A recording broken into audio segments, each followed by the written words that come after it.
you don't know how. You say we're taking on water, yeah, we're sinking now. You're looking all concerned, like we're gonna drown. But we both know how to swim, no worries as we'll fall now. Let's take it slow, where you go, I go too. And if you hit the bottom, I'm going down with you. Let's take it slow, who cares where we gotta be? You know you'll have a good time wherever you're with me. Let's take it slow.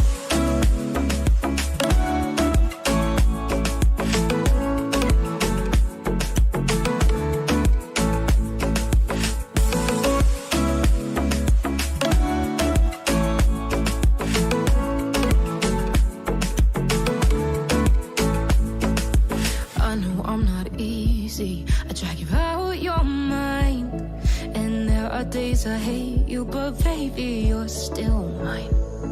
And we have the best times, no matter what we do. And even when we don't, there's nobody I'd rather choose. Let's take it slow, where you go, I go too. And if you hit the bottom, I'm going down with you. Let's take it slow.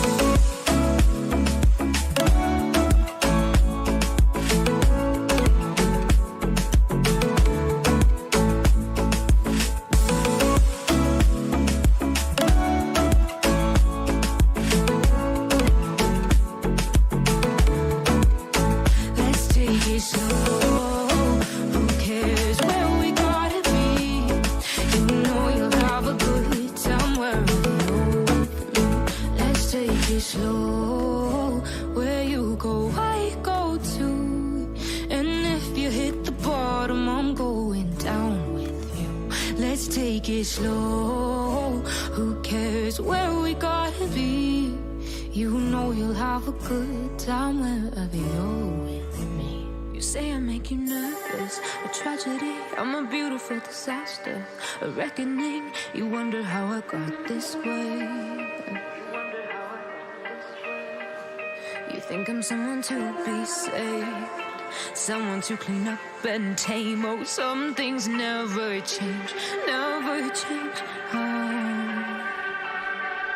You think I would look pretty on your arm once you cover up my bruises and battle scars, but it always ends the same.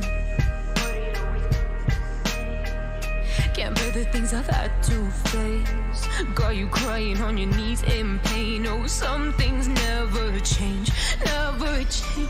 Oh, you'll break your back to make me feel again, suffocate to make me breathe again, lose your mind from endless pain. Some things never change, never change. Oh, redemption never came. I stopped asking for forgiveness, cause you should know only fools tread where the angels fear to go, but you keep trying to get too close. Save myself by turning into stone, so save your judgment cause you just don't know. But some things never change, never change. Oh, they say I should feel guilty and change my ways, leaving crumpled bodies in my wake. Swear I didn't mean to make them break, swear I didn't mean to make them break. But they're so delicate and so mundane, and they keep coming like a moth to a flame. Oh, some things never change, never change. You'll break your back to make me feel again, suffocate to make me breathe again, lose your mind from endless pain. Some things never change, never change. Oh, redemption never came.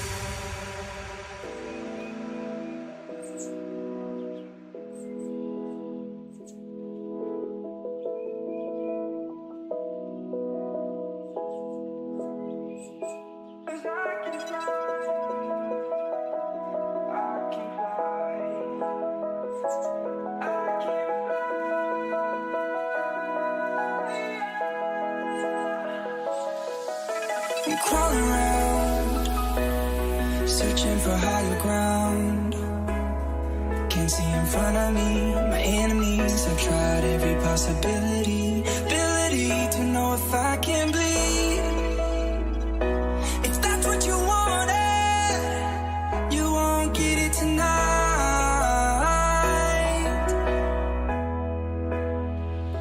'Cause I can fly, I can fly.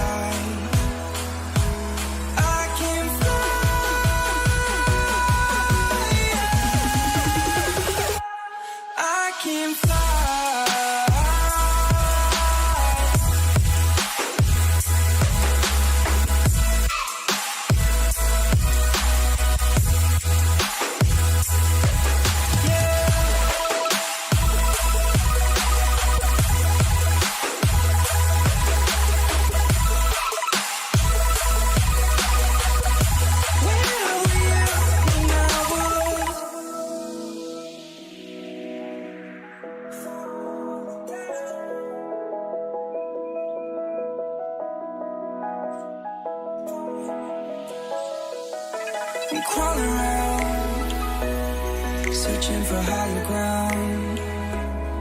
Can't see in front of me, my enemies. I've tried every possibility, ability to know if I can bleed. If that's what you wanted, you won't get it tonight.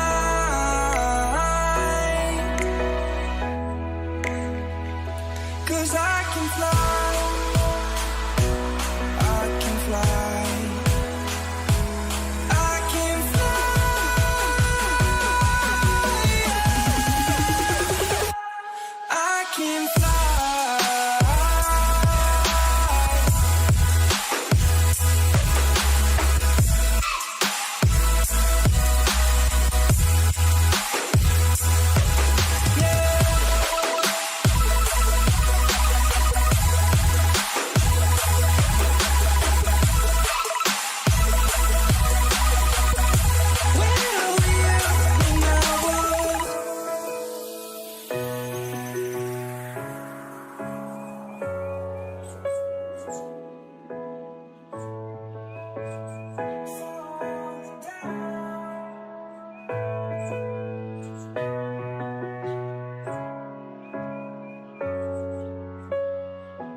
The seasons come and go like thoughts of you.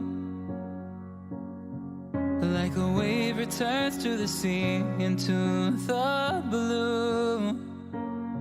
They change but in a cycle that I can't lose. Each painful but delightful to live through. You came into my life just like another season. Not for long, just a time, just like another season. Maybe this time next year you'll reappear for no reason, but I'll cherish every day until you come my way this season.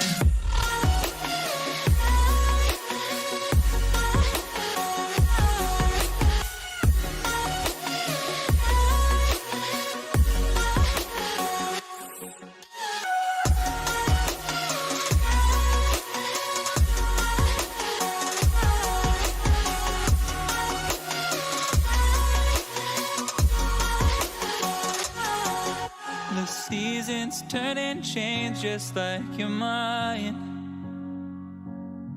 Like the sun gives into the moon, into the night. Time continues marching, it slowly crawls. With each new one starting, I recall. You came into my life just like another season. Not for long, just a time, just like another season. Maybe this time next year you'll reappear for no reason, but I'll cherish every day until you come my way this season.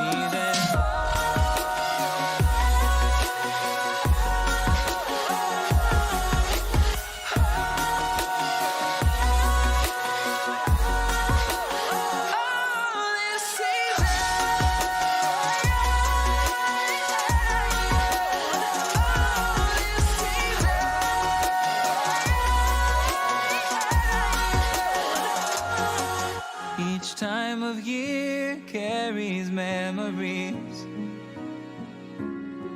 like a never fading whisper in the breeze. Oh, we will keep on changing all over again. Yeah, we will keep on changing just like another season. Don't want another day without you by my side. Oh, this season.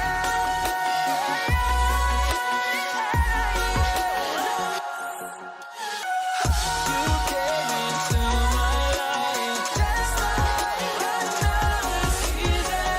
Not for long, just a time, just like another season.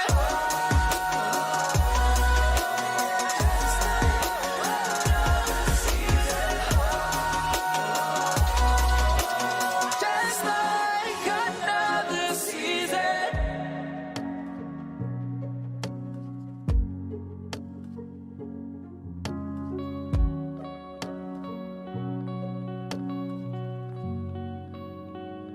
Still as a breeze, a river flowing deep. Don't wanna leave the air you breathe. Living meaningless dreams when I think of you and me. Don't wanna leave the world you see, and I will hold you down if love is still alive. It's all forgiven to my eyes. The time.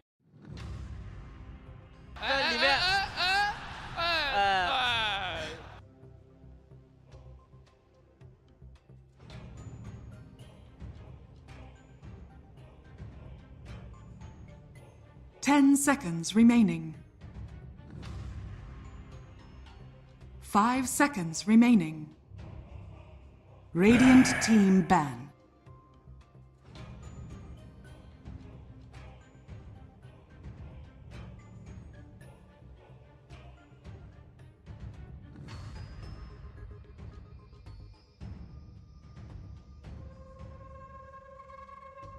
Ten seconds remaining. Team Liquid's turn to ban.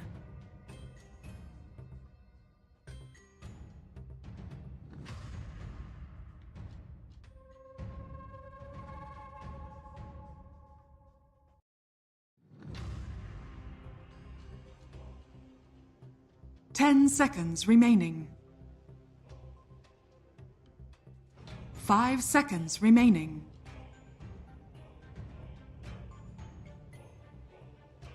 Radiant team pick.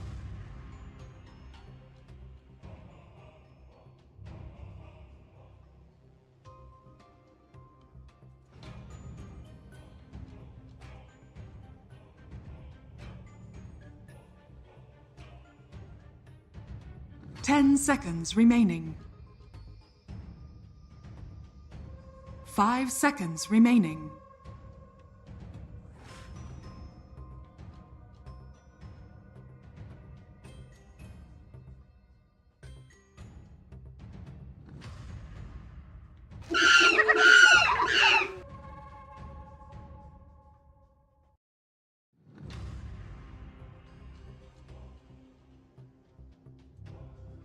Team Liquid's turn to pick. Puck!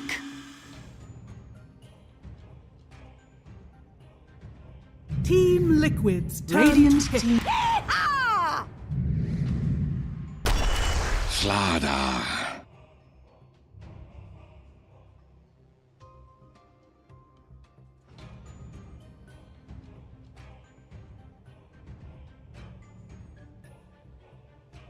Ten seconds remaining.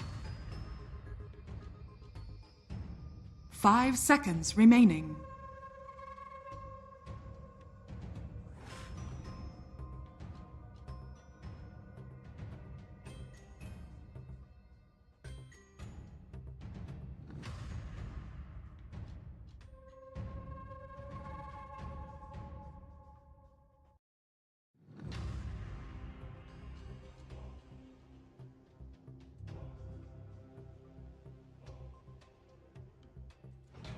Radiant team ban.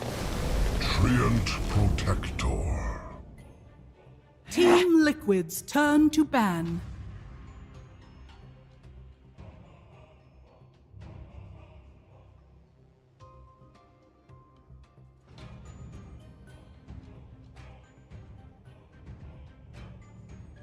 Radiant team ban.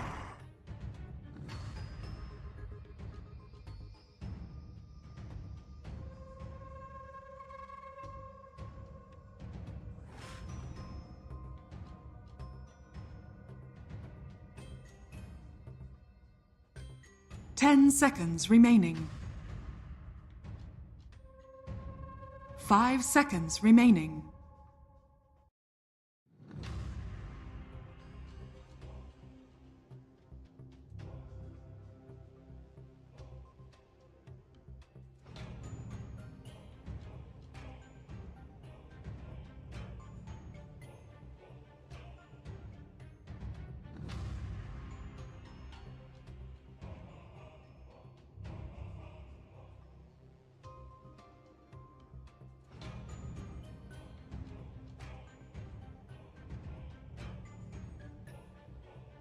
Team Liquid's turn to ban. Radiant team ban.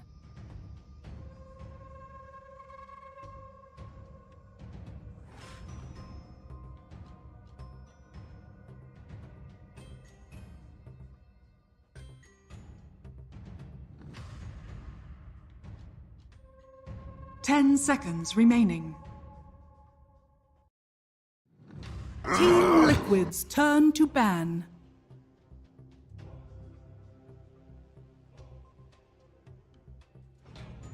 Team Liquid's turn to pick.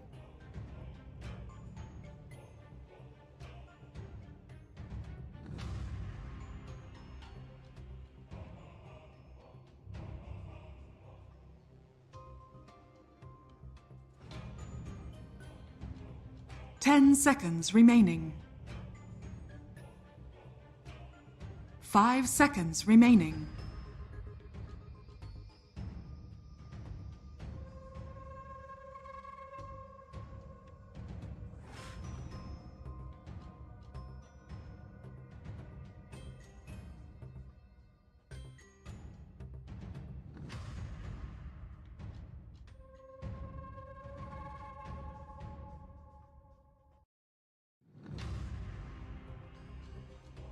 Radiant team pick. Warlock.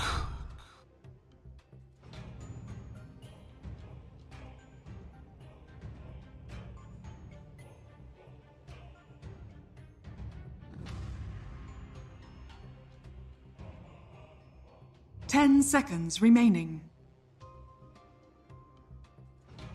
5 seconds remaining.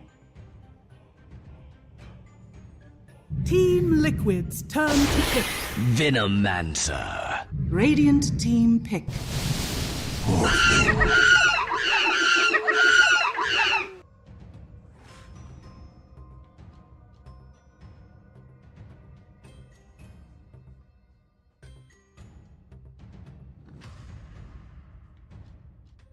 Ten seconds remaining.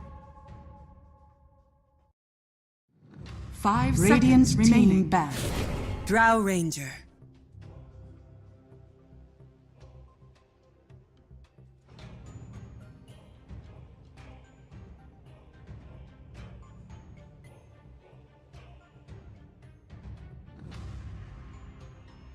Ten seconds remaining. 5 seconds remaining.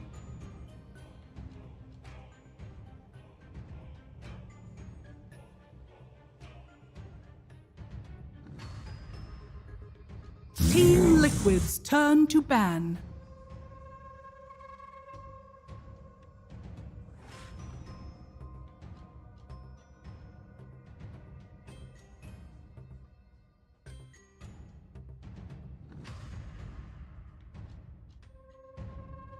Ten seconds remaining.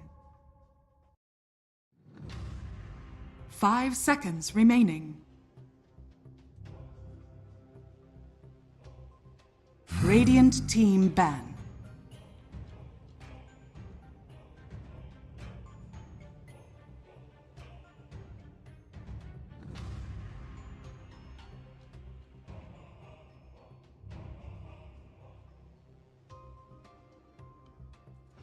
Ten seconds remaining. 5 seconds remaining.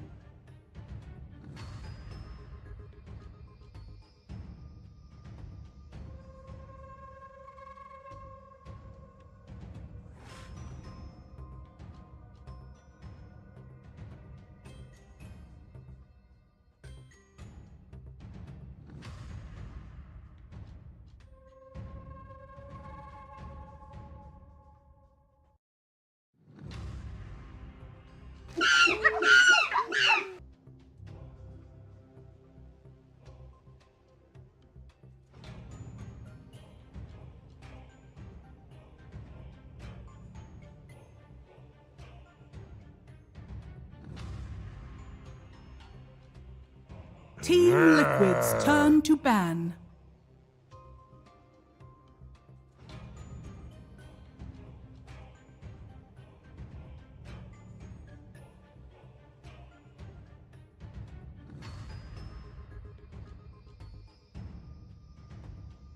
Ten seconds remaining. Radiant team pick.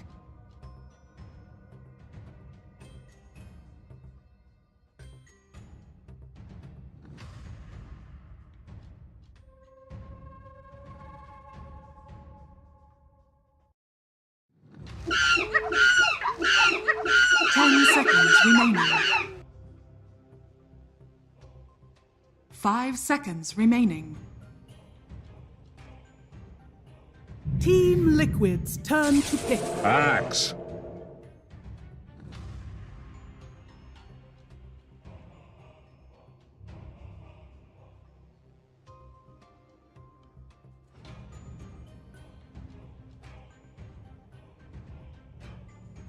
10 seconds remaining. 5 seconds remaining.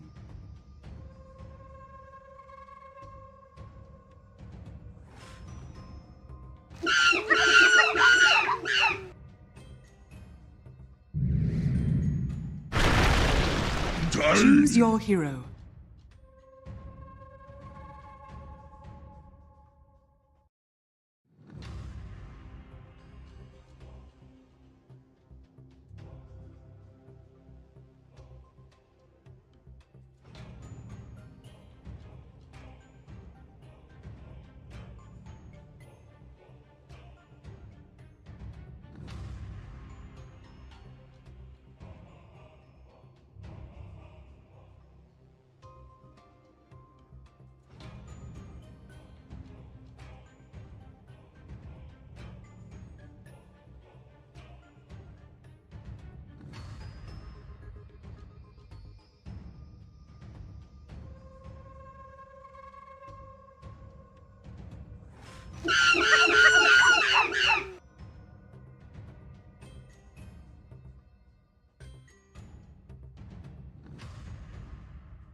Prepare for battle.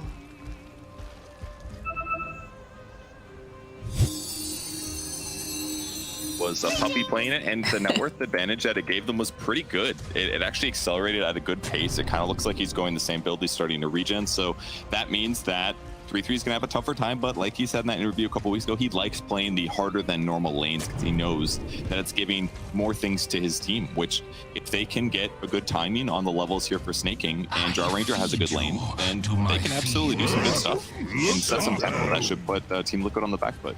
And I think if one person can really, you know, do well with this sort of transitioning Venomancer that goes into jungle or whatnot, it's definitely snaking, although hold that thought, as 33 has already had a little bit of a skirmish over here with Liquid, but it's going to be absolutely fine. But yeah, you know, we've seen snaking play the Enigma, right? He goes straight into jungle, and he does a lot with this particular hero. Granted, this time around, not that giant ultimate in the sense of, you know, like a black hole where he's going to be able to turn the tides of fights, but definitely he's going to be very farmed. Yeah, he should be able to get good levels and good farm and then use that to control a lot of area with plague wards and things. In fact, he can use them right now. This is kind of one of the nice things about Veno jungle is that you can get plague ward level 1 and it doesn't feel like you're completely gimping it. So this should be fine. It will only going to be 1 there for the Radiant side. A nice fire snap cookie from the Snapfire. And they're already cutting down some of these wards here as they go through. Koifa making his way down to the bot lane. Are they? They're starting off with something that's looks like a tri-lane now. They're moving off here. Nope. Yep, just normal lanes for Liquid here. Mick a tiny safe lane should be doing pretty darn good here. Not that I expect Axe to contest very much, so I think the most interesting battle will be just how fast snaking farms, and then how much Insania gets done, despite the fact that he's against a solo here. So if you can keep 3-3 pretty zoned solo, it's going to keep 3-3 behind where he would like to be, and could change a lot here.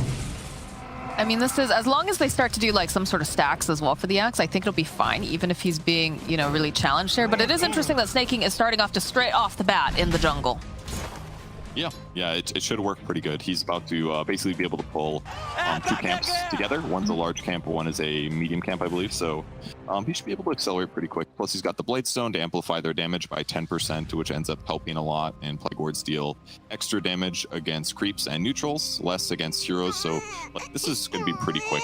If I hadn't seen Puppy do this once before, I'd be a lot more unsure about it. But it just takes a lot of resources to contest him, and it's just more important basically for Taiga to secure Quakefist farm. So they're basically just going to let him do this, and because it's just not that worth it. Let like Drow have an easy lane and to zone Slardar, for example. They'll do more, just like let him get his farm. Now, how concerned are we though here with the fact that 33 is getting pushed so far back? And also, I want to highlight the fact that Liquid, you know, usually we see Sumail being the one who's kind of, you know, making these moves early, setting the tempo. This time around, it is of course PimpmuckL who's going to be making those moves on the Tiny. How do we feel this is? It should be fine because of who Tiny is as a hero. He's very good at roaming around and getting kills. PimpmuckL plays a lot of mid, so he's got the same, you know, he knows how to roam, he knows how to get kills and pressure like that, so it should be fine. The only thing that's going to be a negative is that PimpmuckL is going to have less levels because he's in a safe lane instead of a solo lane, so he might not have as many levels of Avatos quite as early. But. Okay. Well, 33 just going to do some creep wave mechanics here, trying to just pull off the side. Doesn't want to really stay in that lane too much. And then the bottom lane, you know, Skeeter's managing to handle very nicely. And Insania did a great job getting one of the camps pulled. In fact, both. Right, you can't pull these ones. But he got a range creep to stay in the air, which is good. He's doing a good job limiting what Axe is getting out of this. Only 2 last sets right now for 3-3. He's getting the levels at the very least, right? I feel like that's pretty important. The traditional off lane, it was always just, you know, getting those levels online. He's basically not aiming to get like a fast Vanguard and abuse that. He's just trying to get levels, that way he can catch up and contribute to fights. Or when his team starts death pushing, he doesn't necessarily have to, he go push a different lane instead. That's true. So Treant Protector did get some buffs recently. Leech Seed mana cost is really low right now. It's only 80, and it got returned to its AoE aspect. So the Leech Seed will heal everybody on your team if you're fighting near the Leech Seeded target. So that basically puts Treant back to like an amazing lane stabilizer, which is part of the reason that he's pretty effective. Is he still going to be as effective as we get further into the late game? I know, you know, definitely having the overgrowth, which pierces, you know, Magic Immunity, super value, but as this game goes further on, is he still going to have that impact? So it's a little different. He doesn't get invis at level 10 talent anymore. He has to buy a shard to do that. So he can't be as annoying with split pushing just by being level 10. He has to spend money or wait to 20 minutes. That part is worse, but mostly Treant Protector, other than the nice overgrowth aspect, which is absolutely right, great against BKBs or people like Manta. Maybe a kill here. Well, they've got the cookie hop. They're going to need a little bit more slow than that, so Taiga's going to be absolutely fine. A prize. But other than that, other than that ability to split push and delay your towers dying, just being able to armor your trees or your towers to keep them alive helps give you an advantage and should help keep his team ready to push. And that could be a really big thing if he uses Leech Seed in pushing circumstances, because if he gets a couple points in it, he could actually really help keep creep waves alive. Because the amount of heal that you pump out later is a huge amount. You do like 300 AoE heal. Like if he goes like a Holy Locket or something, it's gonna be busted. And he did buy a really fast Fluffy Hat. Good old Fluffy Hat spotted though, a little bit out of position here, is getting slowed down though with the bash from Koifa, and that is going to be the first blood. They might be able to turn this around over onto Koifa if they can keep that vision, but they don't really have it here. Skeeter walks right next to him, he's already able to teleport out. So he tried to hit a timing there. He got the level 2 Leech Seed, and then they went for a fight, but that minus armor was just way too much. Top lane 33 is just poking a little bit here with Insania, but it's allowing PimpmuckL so much farm, because it is just too hard for this Axe to really be there in that lane. And another nice thing you noticed earlier too, coming out from the side of Tundra, is they made sure to get themselves the water runes. So we talk about the mid lane being a little bit more forgiving recently. There's a lot of regen available, but not when the supports are making those rotations. That's a tough one for Morphling. He had an empty bottle too, so he's gonna have to go back and heal as a result of that. So pretty big rotation. I mean, Fava had basically perfect items for that engagement. He's got a Ring of Protection as well and a Fluffy Hat. But yeah, the minus armor from Lil Shredder plus the physical damage from Slardar just caught right through him a little bit too hard. So he was not expecting to die there, and that's going to hurt their lane a little bit. Could have catapulted them into a better advantage. Now, is this a situation? I know we had another game where there was a lot of minus armor coming out from the one of the particular teams. In fact, I had a TA on top of that. Do you just start stacking armor on people too to help, you know, kind of tank them up so that they can survive these engagements, or? Yep. Yeah, armor is the best counter to minus armor. So heroes that have high armor, like Morphling or like Drow Ranger, who has a lot of agility, they naturally counter minus armor lineups. Usually, like strength heroes are really countered by minus armor. Is one of the better versions, better heroes that have minus armor against, because they just don't have as much agility. But agility heroes typically just get a lot of armor for free. But is this a situation too? Oh, there's a nice double damager in here available for 9. Is this also a situation where we're getting to see, you know, the solar crest and like the medallion, so you can stack on those sorts of things too, going full maximum armor build up? Yeah, and that's why Snapfire loves that build, because not only can you use it offensively for minus armor with the medallion, or you can just put it on your cores later to push. But with that said, I'm not 1000% sure if Tundra is going to want to go Solar Crest. It's still really good for pushing towers with Drow, but she's naturally long range, so she can siege towers pretty safely just with extra attack range. She may not need a Solar Crest to do it quite as quickly here. I wasn't sure for some of the other heroes though to be able to stack it up. Yeah, but it's more about amplifying your carry. So because Drow doesn't need it as bad, maybe they won't bother that much. Radiant are scanning. I like the scan here by 3P, protecting himself against an Abbot toss that mickey could have grabbed him with. He's going to go the long way back to his tower. Not a good job so far. He doesn't have that many last hits. Ooh, fight. The cookie hop forward. They silenced up Koifa, but it didn't matter because I got the cookie, and now Koifa's just gonna go run down Skeeter right underneath the tower. They just need one more hit. He's gonna tank some of this damage, and they have the salve actually, but they'll go right in again. Another hit, and that's a dead Skeeter. Koifa still being chased here by Fata. He's gonna get a nice crush off. Is it gonna be enough though? Can he run away? That slow coming out plus those plague wards giving the vision. They need a little bit more damage to take down Koifa. They don't quite have it. He's off in the corner. He eventually will fall. Vigilance. Ooh, that's painful for Tundra. When you go Drow lineups, you kind of want to like win your lane convincingly, but this is twice now that Koifa's gotten kills before dying. So they put the leech seed on him, everything. Skeeter was getting a lot of heal from it, but Slardar is so good at running down opponents. So even though Drow has some advantages, if she gets heroes on top of her, she's always going to struggle. Top getting Abatos partially, but he's okay now. Yeah, they get the call up over on 33, and it's interesting to see Snaking now making these rotations up to the top lane. Had a little bit of that start in the jungle, and now it feels like they kind of would like to place some pressure over on that tower. He's doing like a mix of like trying to help, but still jungling occasionally too. He's got a fast turn here, so his mana regen is great and all, but his net worth, and this is good or bad, depending on how you look at it, it's the same as Drow Rangers. So Drow is definitely struggling here. But Drow's only about 400 behind her, so it's not the end of the world, but the net worth distribution is looking scary to me. I would like, for Tundra's favor, to see Drow like towards the top, because there just are some good matchups against her. Tiny's halfway to his Blink Dagger. He's not pressured. He's level 8. Insania's going to hit 6 a bit late because he spent a lot of time running around chasing Axe, but I think everything looks pretty darn good for Liquid right now. I think the only thing that's a little rough for them is they don't have the best ganking heroes. Outside of like Tiny Blink, or until Slardar gets his, it's a little bit hard for them to get little safe, efficient pickoffs. It's like they have to do these like big fights with Mortimer's Kisses and Warlock, Fatal Bonds, Golem, that kind of stuff. I'm a little surprised that they haven't done much scouting over here on the side of Tundra, considering that they do have like a Venomancer, right? So you can see, Insania is known for making all of these stacks. I'm surprised they haven't tried to go for an invasion and try to take control of those, considering they do have an Axe. I think Axe has certainly wanted to, but it's not always super easy. Like, it feels like every time he crosses the river, every time I look at him, the Warlock's chasing him somewhere. So I'm sure he'd love to take the stacks, but I just don't think it's quite available right now. And it isn't going to be until mickey gets forced out of his lane that they go clear these, I think. Because if mickey stays here, it feels dangerous for anybody to take the lane efficiently, whether snaking or the Axe. So that's why, and now Sumail's going to start working on it. To teleport down to the bottom lane. It's like they're going to try to make something happen. Here's Koifa over in the trees. 9 will scout out with the Illusory Orb.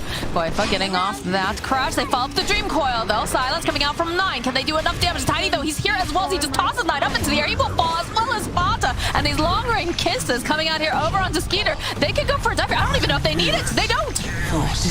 Taiga just from downtown. Oh, they rotated so well there. mickey was super ready. They had this nice observer ward that was spotting in the lane, so I think they saw the rotation coming or something, but they reacted so well, jumping mickey in there in time. The problem is that Koifa is just really tanky. He was too difficult to kill. They don't have that much burst Radiant's damage. Here's middle the tower initiation is under again. attack. Yeah, they jump in, the Avatos comes in, they use Cookie Jump as well, and instant 6 there, and as a result, he gets to pick off Drow. There's nothing Drow can do other than run. Maybe he could have juked a little bit, but he's close to Dire's trees, top so it was like tower is kind of, under attack. it's kind of difficult there. King now dying in the top lane. Sumail rotates over. Koifa gives vision. The Hood is up on Slardar. His goal is just not to die because he knows he's the most vulnerable. And now the game's looking pretty scary for Dire's Tundra middle here. tower is under attack. Yep. He even goes for the overgrowth, just trying to buy a little bit more time, but it doesn't matter. Taiga gets himself yet another kill, and the Blink Dagger on Tiny, I believe, now is revealed as well. Radiant's Rough bottom one, tower is under attack. Very dangerous for Tundra. When you go Drow lineups like this, you're supposed to win your lanes and get ahead and sit in a good place, but I just wonder if the Drow was a better fighter in the laning stage and you paired that with Tree, yeah, maybe they win their lanes, but it just felt a little bit too weak against the Slardar. I mean, I like the concept of what Tundra's doing again, and it was a little bit greedier when you consider that Snaking was going to be doing, you know, the jungling. And they do have some solutions, right? They've got this capability of just dropping Plague Wards, canceling out Mickey's, you know, his Blink Dagger, and Snaking can kind of push them back. But like you said, it's a very tempo lineup, and we haven't seen a lot of successful moves coming out from 9, unfortunately, on this puck either. Dire Yeah, are the one scanning. rotation bottom did not. I mean, they have Dire's the one middle advantage they tower do is have right under now is attack. Veno's excellent at defending towers, especially with level 4 Radiant's Plague Wards. bottom tower It just is the under creeps attack. pretty much just die no matter what, and they can just put living armor on the tree as well, or the tower as well, to heal it and give it armor. So directly counters Snapfire Will Shredder, and also just keeps it more healed. So their goal is basically, even though they haven't necessarily won the laning stage, they can still buy themselves some time and some map control. They'll eventually kill their opponent's towers, and with that, it might make it easier for them. Ooh, that is a dead Snaking. Taiga's on a killing spree. I'm gonna go 3-0 and 4 on Taiga. He's doing so well. Well, I mean, these are the kind of moves that you like to see. You like to see your tempo hero moving around with +1 or +2, and double damage now over here on Sumail. They're just gonna rip down this middle tower, and there's really not much that they can do over on the side of Tundra. I don't know if they're gonna be able to defend this. They basically need Venom wards set up here to defend. Radiant's But middle way tower too much damage, has especially with the fallen. DDL Morphling. Yeah, good luck tanking 350 physical damage at this point of the game. They're just gonna walk right into Roche. They have the capability to do this very quickly with the reduction on the armor. Liquid has just hit this pace, and you know, like we said, the Venomancer is nice, but he needs to be set up already. He needs to have those Plague Wards. It's very similar in terms of like attack keys in a sense, you know? You've got to have that stuff already in place, otherwise, you know, you can't do nearly as much. It's just one of those kills that is really, really painful when you get picked off like that, but you are the tower defender. He left the bot lane probably because it felt unsafe to try to defend there, like very easily to get dived. Blink Tiny, but then he got caught in the jungle, then they shift him in. That DD was perfect timing to get them a tower. And the Roche, 3K disadvantage now for Dra. That was such a disgusted noise right there, just They do have a blink on Axe though, no Vanguard, but just Ring of Health, but he's able to set up kills for his team, which is exactly what they need right now. I was about to ask Almost you, got Spirit Vessel too. do you like the fact that, you know, he just skipped the Vanguard completely? Because he did have a really rough laning stage, and he does need to be the Dire's initiator, middle tower is like follow up under along with 9, or what have you, but it feels a little scary, Radiant's bottom right? tower It's is under the right attack. thing to do, because if you go back for Vanguard, then yes, you're more survivable, but the whole goal of getting Vanguard super fast is that you get it so early that it blocks like all of the damage when it gets blocked. But now look what he can do. He's gonna actually help in this fight. Vanguard wouldn't do that. Look at the way Insane is positioned, though. Jump forward immediately from 33. The go, they'll drop the Chaotic Offering, and they've got the Fatal Bots. The silence is up. Toss back over on the back lines here from Mickey as he just blows up Snaking almost instantly. 33 next to fall, and 9 is just gonna try to run away. They've got these long-range Mortimer kisses, though. They can find him over in the corner. They'll wait a little bit longer. But again, you can run, but you can't hide from these kisses. It works out again. The Hood, Treads, Wand, Bracer, Chip, Vest, Slardar, and he just tanks through it all the way through with help from Radiant's top Insania. tower is under Doesn't get in attack. chop range. They just don't have that much burst damage at all on their lineup. The only hero that has burst basically is Puck. Radiant structures are fortified. That's it. Maybe Axe a little bit, Radiant's but top tower is under attack. game's looking very, very rough. Because as it continues, Radiant's Oh, top dear. tower is fallen. That is a dead Snaking again. And again, we talked about this. You know, you do have that living armor coming out from this Treant Protector, but you Radiant's also bottom need these tower Plague is Wards to be under set up. attack. And if you're dead, you don't have Plague Wards set up. Drow's gonna be so careful here. They could just get jumped immediately if they're not careful. Yeah. It feels like the dam is broken to me, though. It feels really difficult to come back from this. Yes, they are defending the safe lane. Fada slowing it down with living armor and with Nature's Grasp. He's even putting wards behind the tower that help him spot to see if he's about to get dived. So they'll keep the tier 1 alive, but losing mid and now the top tower just means that Roche control is negated, mostly from Tundra. At least it's a lot harder. It'll be very easy for Liquid to always retain Roche, get the shard, keep getting advantage there. I mean, I would say that Tundra never had control of the Roche area after a certain point. Yeah, bot tower goes down. They're trying to get into position, but... And he did this by himself, which is even more a sign of how the game looks rough. Sumail TPing for another DD rune. Very nice for him. I mean, you saw him earlier. He was in the bottom lane. He chased Fada around for a good, like, 10, 15 seconds, and he was just like, I don't need this, and just focused down on the wave. He's got his priorities straight here. It's all about the towers. I wonder if Snake King should have jungled more hard and not tried to roam. I feel like he went bottom to try to help stabilize because they lost that first kill, but he only had, like, 1 poison snake wards, which was difficult. Stream Protector may be in trouble here. Yeah, he used the Overgrowth just to slow down Koifa, but is going to be able to walk away. But that's, you don't have Overgrowth, though. I guess you don't want to really fight just yet either on the side of Tundra. You're still having some difficulties, but it's like a big ulti to drop there just to disengage. It is, but at least he gets to still put armor on the map. Fingers crossed. 3-3 in a position to get initiation here, but little does he know he's going to find Insania. Goes right past Insania. Blinks away, though. I don't think Koifa's going to be able to find him in time now. He's out. With a finished pipe, no blink on him. He knows what his role is. He goes to the dangerous parts of the map, gets backed up by his allies, and then his opponents will try to kill him, but with pipe, he resists the large majority of the damage coming from Tundra. Because unless Drow is there, and even if Drow's there, the damage is just not very high on the Tundra side. They really were supposed to, like, win the safe lane, kill Slardar. Drow was supposed to take control of the lane, and then Slardar's behind, and then it gives them a lot more space to, like, defend towers and get pokes. Just scary because, oh, look at this. Immediately Fata spotted out. They don't quite land the avalanche, though, but Sumail just going right on in, finds Fata. Taiga waiting nearby. Cookie up forward, and the little shredder will clean up the tree. That's a kill that wouldn't have happened in the last patch. He would have been invisible here at level 10, but until the 20-minute mark, he's not able to pick the shard up, and now this pressure is just so much easier. Oh my. I think this tower is just dead. That's going to give them outpost control instantly at the 18-minute mark and just give them so much more experience advantage over the next 10 minutes. The Aegis does end up getting reclaimed, so they won't have to worry about that. But again, it's just so scary. Like, the fact they have so much control all over this map right now coming out for the side of Liquid, and Tundra's just slowly getting choked out more and more. Where has the Venom been setting up these wards?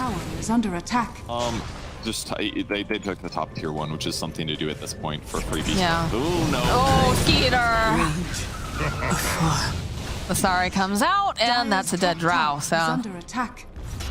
Oh, the push continues. Another tier 2. Radiant's middle tower is More under map attack. control. They had a ward over here. Did they spot out 33? I think they did. Yeah, look at this. Koifa's hunting. He knows he's there somewhere. Blinking. Okay, 33 should be able to survive that. Still no blink on Slardar just yet. He's almost got it though, so he's only like a pipe ahead of where Axit. No big deal. Oh god. Yeah, this is utter map control. And then the other downside is that because Fada can stand in the trees, he's like the only person that can push lane. So his net worth is doing okay, but 33 walking into 3 heroes. I'm spring-loaded. They have to, again, we talk about the vision game being so important here, and you can see all of these nice little points wherever Tundra would like to venture out and perhaps get into their own jungle. They have the vision, so they just get to jump on them each time. And like you said, Fata can walk through trees, but he can also die very, very easily too. Yeah, that one felt to me like he was expecting maybe a lane ward like there was in the top lane, so maybe he felt safer walking They caught the jungle that. to get to that area. Yeah, They caught the spotted smoke. him in. That smoke. Will they play any differently? Another double damager. Oh my word. Okay, they're going to back up briefly here to sit in a more defensive position because they know that their opponents are in desperation territory here. I mean, they've got enough. This is the 3rd DD that Sumail's going to be picking up for this match. Like, they could just go wherever they want. Blow up anyone. Behold! The only person might be a little difficult is, you know, trying to get their hands on 9 because it is a puck. But what, 8 runes total have spawned and 3 have been DD. And they've gone to Samael. I think there's like 6 different runes that can spawn and 3 have been DD. That's pretty, and they have a Morphling, yeah, that's pretty, a little dirty, but realistically, they probably would still be in this position without the DD. Okay, they're gonna try to get a call off. 9 waiting nearby here, does go for the Dream Coil. They have to be careful though. The rest of the team, they drop the Chaotic Offering. There's gonna be those long-range kisses coming into effect, and they finish off. Samael's not looking good. 33 over onto the back lines. Is trying to escape. He tries to get the armor. He's not gonna be able to as he's the first one to fall. And now the hunt is on Koifa. Cookie hop forward. Would love to get his hands on Snake King. Isn't gonna be able to quite make that jump just yet. But the avalanche from Mickey just blowing up Snake King. They take both of those Tundra boys down very quickly, and they're going right on in. The jump in again from Koifa. He's found himself a Drow Ranger. There's going to be the 2 buybacks, though. They want to punish it. They've gone a little bit far here as 9 silence up over here on the Koifa. They'll find the kill over on Slardar. Cookie hopping out here from Taiga. They're still hunting. 33 would love to get over there fast enough. Samael, though, they turn right back around. 33 just gets blown up. He's got nothing here. Silence again over here onto Samael. They'll try to slow him down. Mickey making his ways over onto the back line. The toss forward over to Skeet. It's just going to be able to go and blow up Samael. Staking also falling. And they call GG. At least, I felt it too. I was like, that's 2 racks at least. What middle barracks are under attack. absolute trouncing by Liquid. But keep in mind that what Tundra tried to do here was an effective, potentially good strat. It's a little bit cheesy in the sense that it's like super up-tempo. Let's take it slow. Where you go, I go too. And if you hit the bottom, I'm going down with you. Let's take it slow. Who cares where we gotta be? You know you'll have a good time wherever you're with me. Let's take it slow.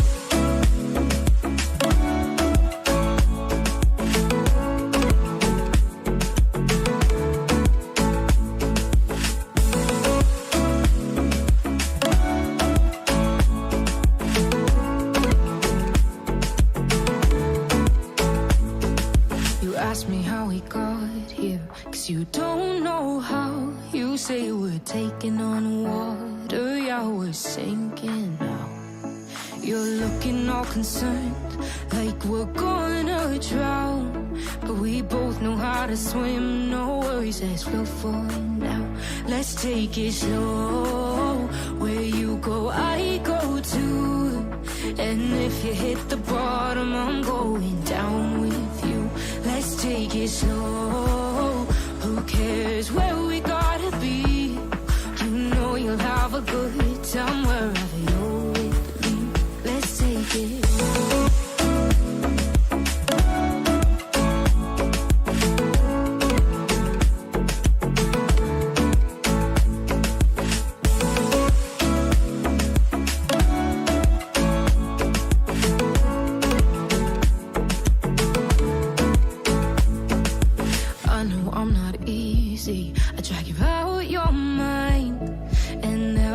I hate you, but baby, you're still mine. And then we have the best times, no matter what we do. And even when we don't, there's nobody I'd rather choose. Let's take it slow. Where you go, I go too. And if you hit the bottom, I'm going down with you. Let's take it slow.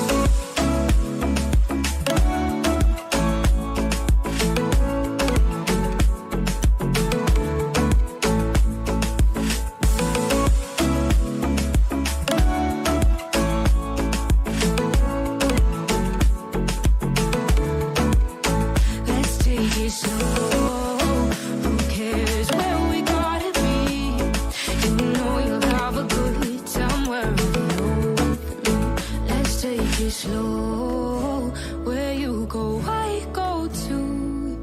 And if you hit the bottom, I'm going down with you. Let's take it slow. Who cares where we gotta be?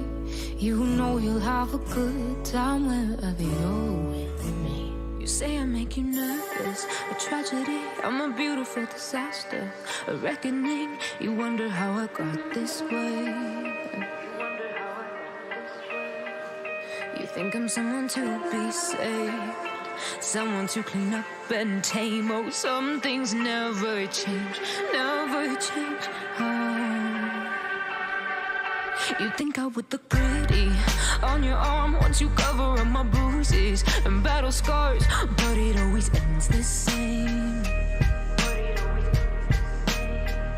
Can't bear the things I've had to face. Got you crying on your knees in pain. Oh, some things never change, never change. Oh, you'll break your back to make me feel again. Suffocate to make me breathe again. Lose your mind from endless pain. Some things never change, never change. Oh, redemption never came. I stopped asking for forgiveness, cause you should know only fools tread where the angels fear to go, but you keep trying to get too close. Save myself by turning into stone. So save your judgment cause you just don't know. But some things never change, never change. Oh, they say I should feel guilty and change my ways, leaving crumpled bodies in my wake. Swear I didn't mean to make them break. Swear I didn't mean to make them break. But they're so delicate and so mundane, and they keep coming like a moth to a flame. Oh, some things never change, never change. You'll break your back to make me feel again. Suffocate to make me breathe again. Lose your mind from endless pain. Some things never change, never change. Oh, redemption never came.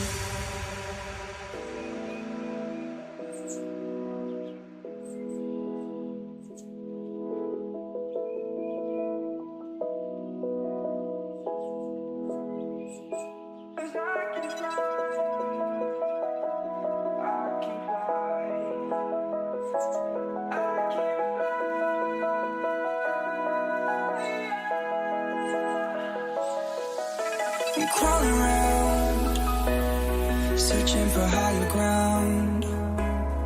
Can't see in front of me, my enemies. I've tried every possibility, ability to know if I can bleed. If that's what you wanted, you won't get it tonight.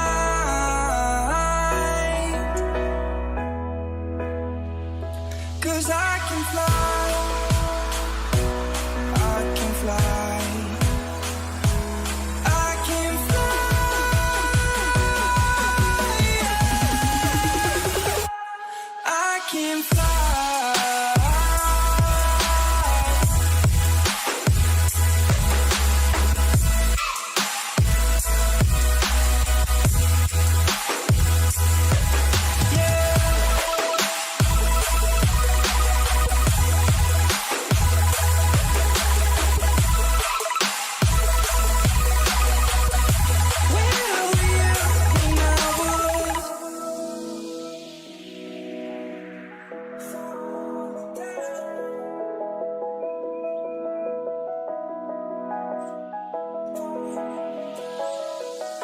I'm crawling around, searching for higher ground.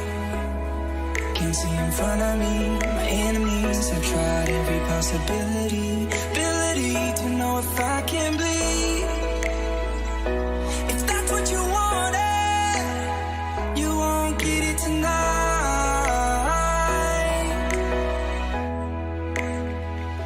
'Cause I can fly.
than dust.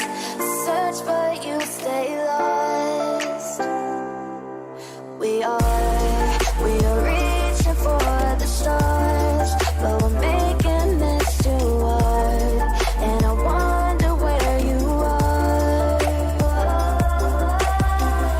Mysterious, that's the part you always show. 'Cause you're too curious.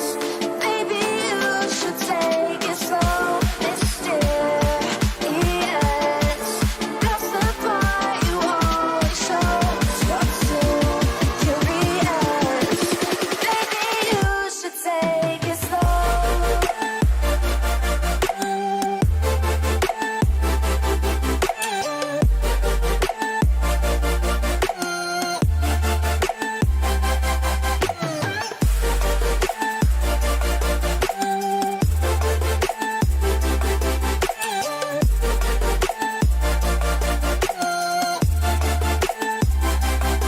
We're dreaming in the dark. We are nothing more than dust. You search but you stay lost. We are reaching for the stars. We're making this too hard. And I wonder where you are. Mysterious, that's the part you always show. 'Cause you're too curious. Maybe you should take it slow. Mysterious, that's the part you always show. 'Cause you're too curious. Maybe you should take it slow.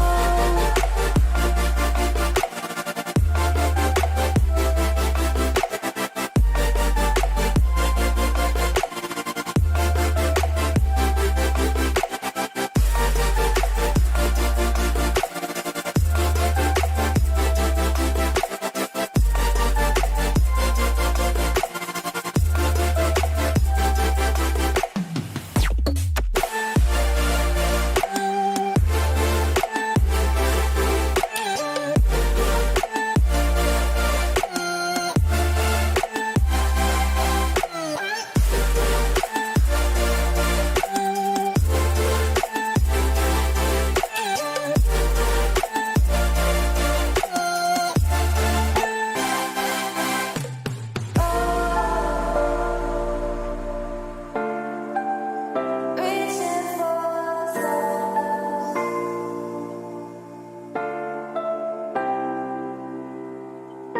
I wonder where you are.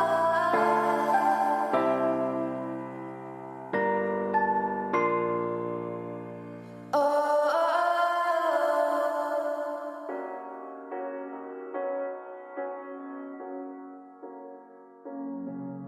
The seasons come and go like thoughts of you. Like a wave returns to the sea into the blue. They change but in a cycle that I can't lose. Each painful but delightful. Turn to ban. Dire team ban. Team Liquid's turn to ban.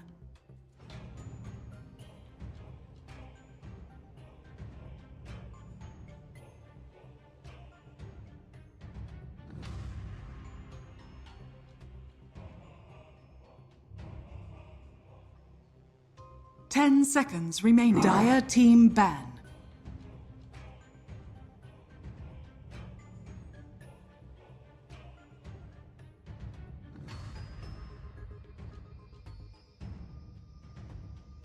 Team Liquid's turn to pick. Dire team pick. Lena.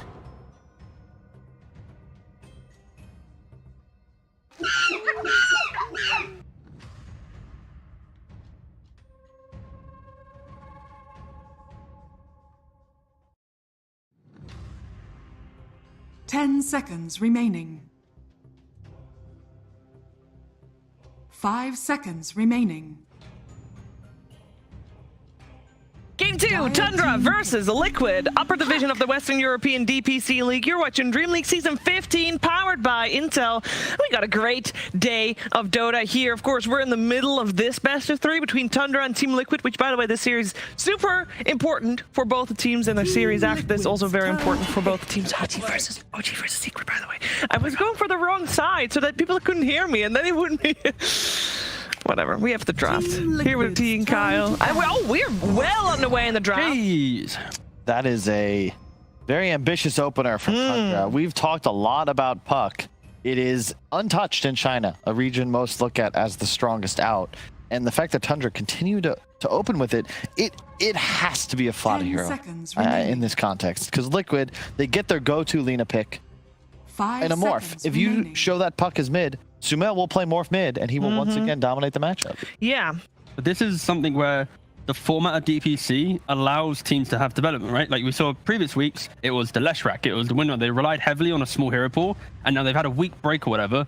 And now we're seeing a whole new Liquid where it's like, oh, we can't just go for this mid Sumail morphling. He is our win condition now. He used to be the win condition on semi-core heroes. Let's upgrade him one more time and get everyone going a bit more fight oriented. So yeah, the thing is, you could be right, but it could also be as simple as they love Puck. Tundra have picked it all season long. Yeah. Last season as well. It's almost always Nine's hero. Pick a casual morphling, play the yeah, that's true. When you say almost always, this season alone, it has always been for Nine. It never was not for Nine. And that's why it's such an odd, you know, how many other teams do we see first twoing their mid hero?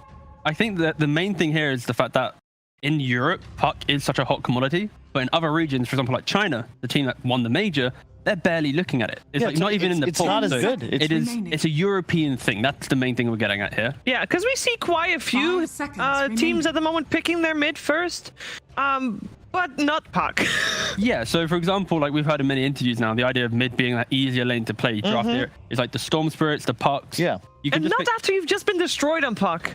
Well, again, like I think the essence of that game, and this is where Tundra, they're gonna have to really demonstrate their ability to bounce back, like they've done before. Yeah, they have done. You can't change everything. You need to change certain elements of the draft to ensure that you have at least the same type of game plan. Because I'd be concerned, you know, for all it could also just be Nine being stubborn. Like he's a great Puck. Some players are like that. Yeah, exactly. And he's just like, you know, oh well, they're not going to ban it. I'll pick it again. Like that was a fluke. We jungled. That was the problem. It had nothing to do with the mid matchup. We'll see. Trouble is, Clock doesn't really do a damn thing to morphling either, and in general is just not considered strong enough to first two. It's great against Lina in theory, but you're countered by a force staff. So they've played it once, and it was a snaking Clock at that time. Yeah, I think the main thing with why Clock is a little bit offbeat is just because the heroes that are good right now, you know, the Svens, the Lifestealers, the PLs, you know, all these heroes don't care about Clockwork at all. So first phasing, it does open up the draft a little bit more in regards to having a good sort of counter pick. But either way, Tundra, they kind of solidify their draft with this, again, flexible Tide Hunter. Clock can now be 4 or 5. Tide can now, they've run it 4 before or offlane. And at least they have team fight. My fear is simply, they don't have clean lockdown for a morphling that's been first phased. That's the key thing here. What? Sorry, just if anyone's watching, don't sit in the chair like Blitz. No. Don't do that. Oh, that was so smart. They went from one camera. Look, spin back. Oh my God. Go back, Blitz. Go back. Wait, look. Woo! Oh, that's amazing camera work production. It actually is great camera, but yeah, don't use it. Oh, he's going back. Are we going back? Of course. Oh, no, we're not. That seems somewhere new? No. I like that Tundra removed the Lesh. They have a big trouble. Dab on their whiteboard. Okay. What? Dab. It says dab. They're dabbing. D-A-B. It also says TF. Tempo. No, they don't know what 4 or 3. You know, they're just mixing up the roles. It's tempo, so they want to play fast. Cool.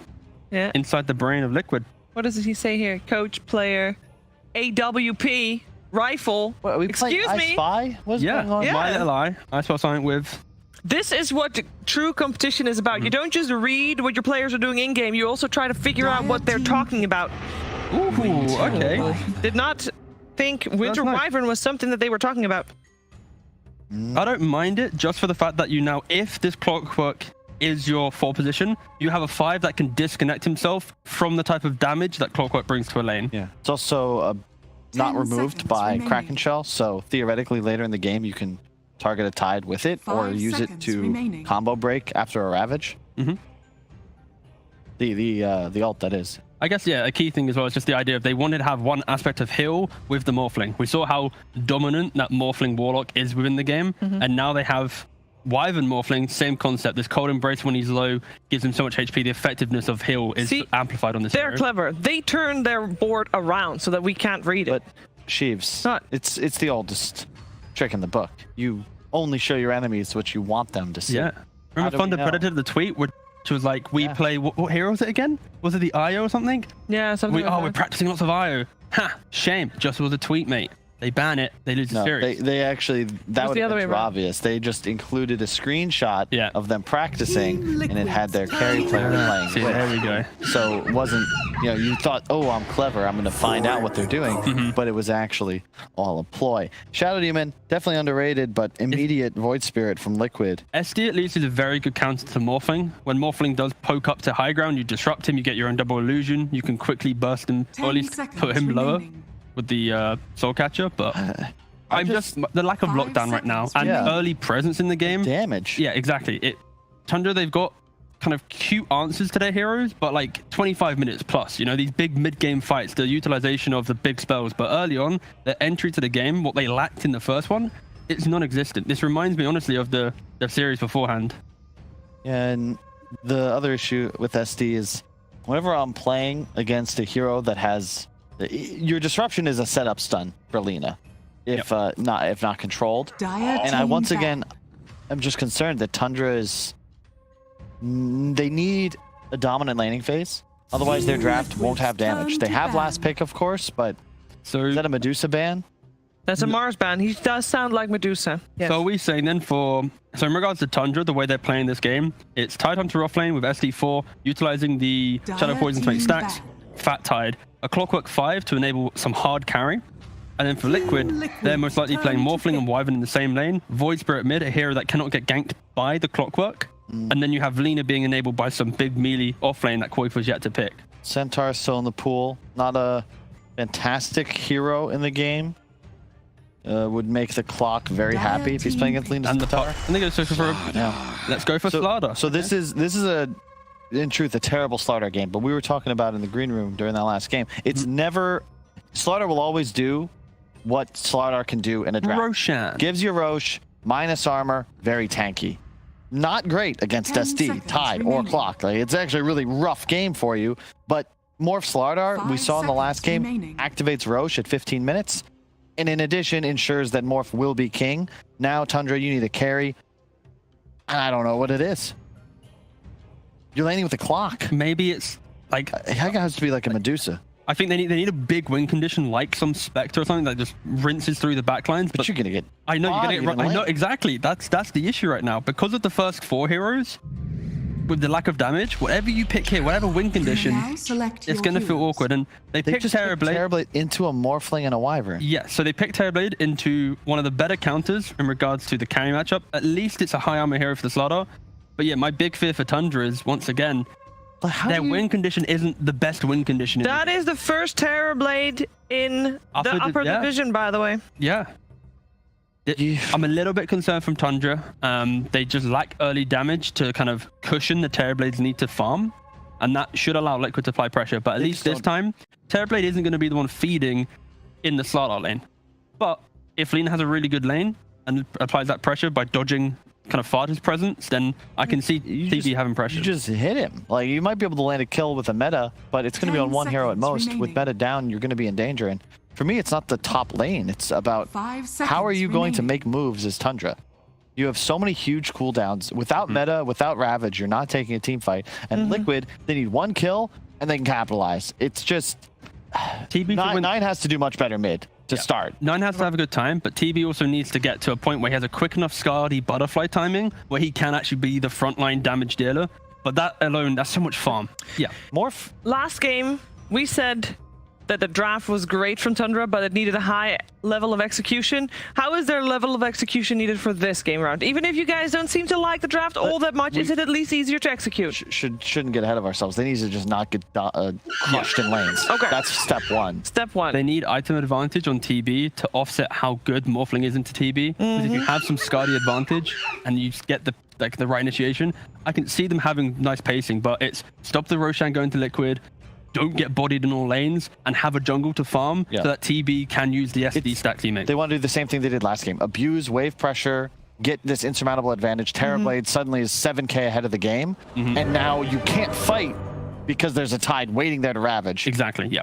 But can you get there? You've got to get through the lanes. Well, let's see if they can repeat some results they've had so far. Game 2 generally is a success for Tundra. Can they do that again? We're finding out together with Moxie and Purge. Well, we're seeing some things show up again here, such as the Samael Morphling, but this time we're seeing a hero that has not been picked in the upper division yet. We have the Terrorblade, and I believe he did have a couple buffs applied to him, Purge.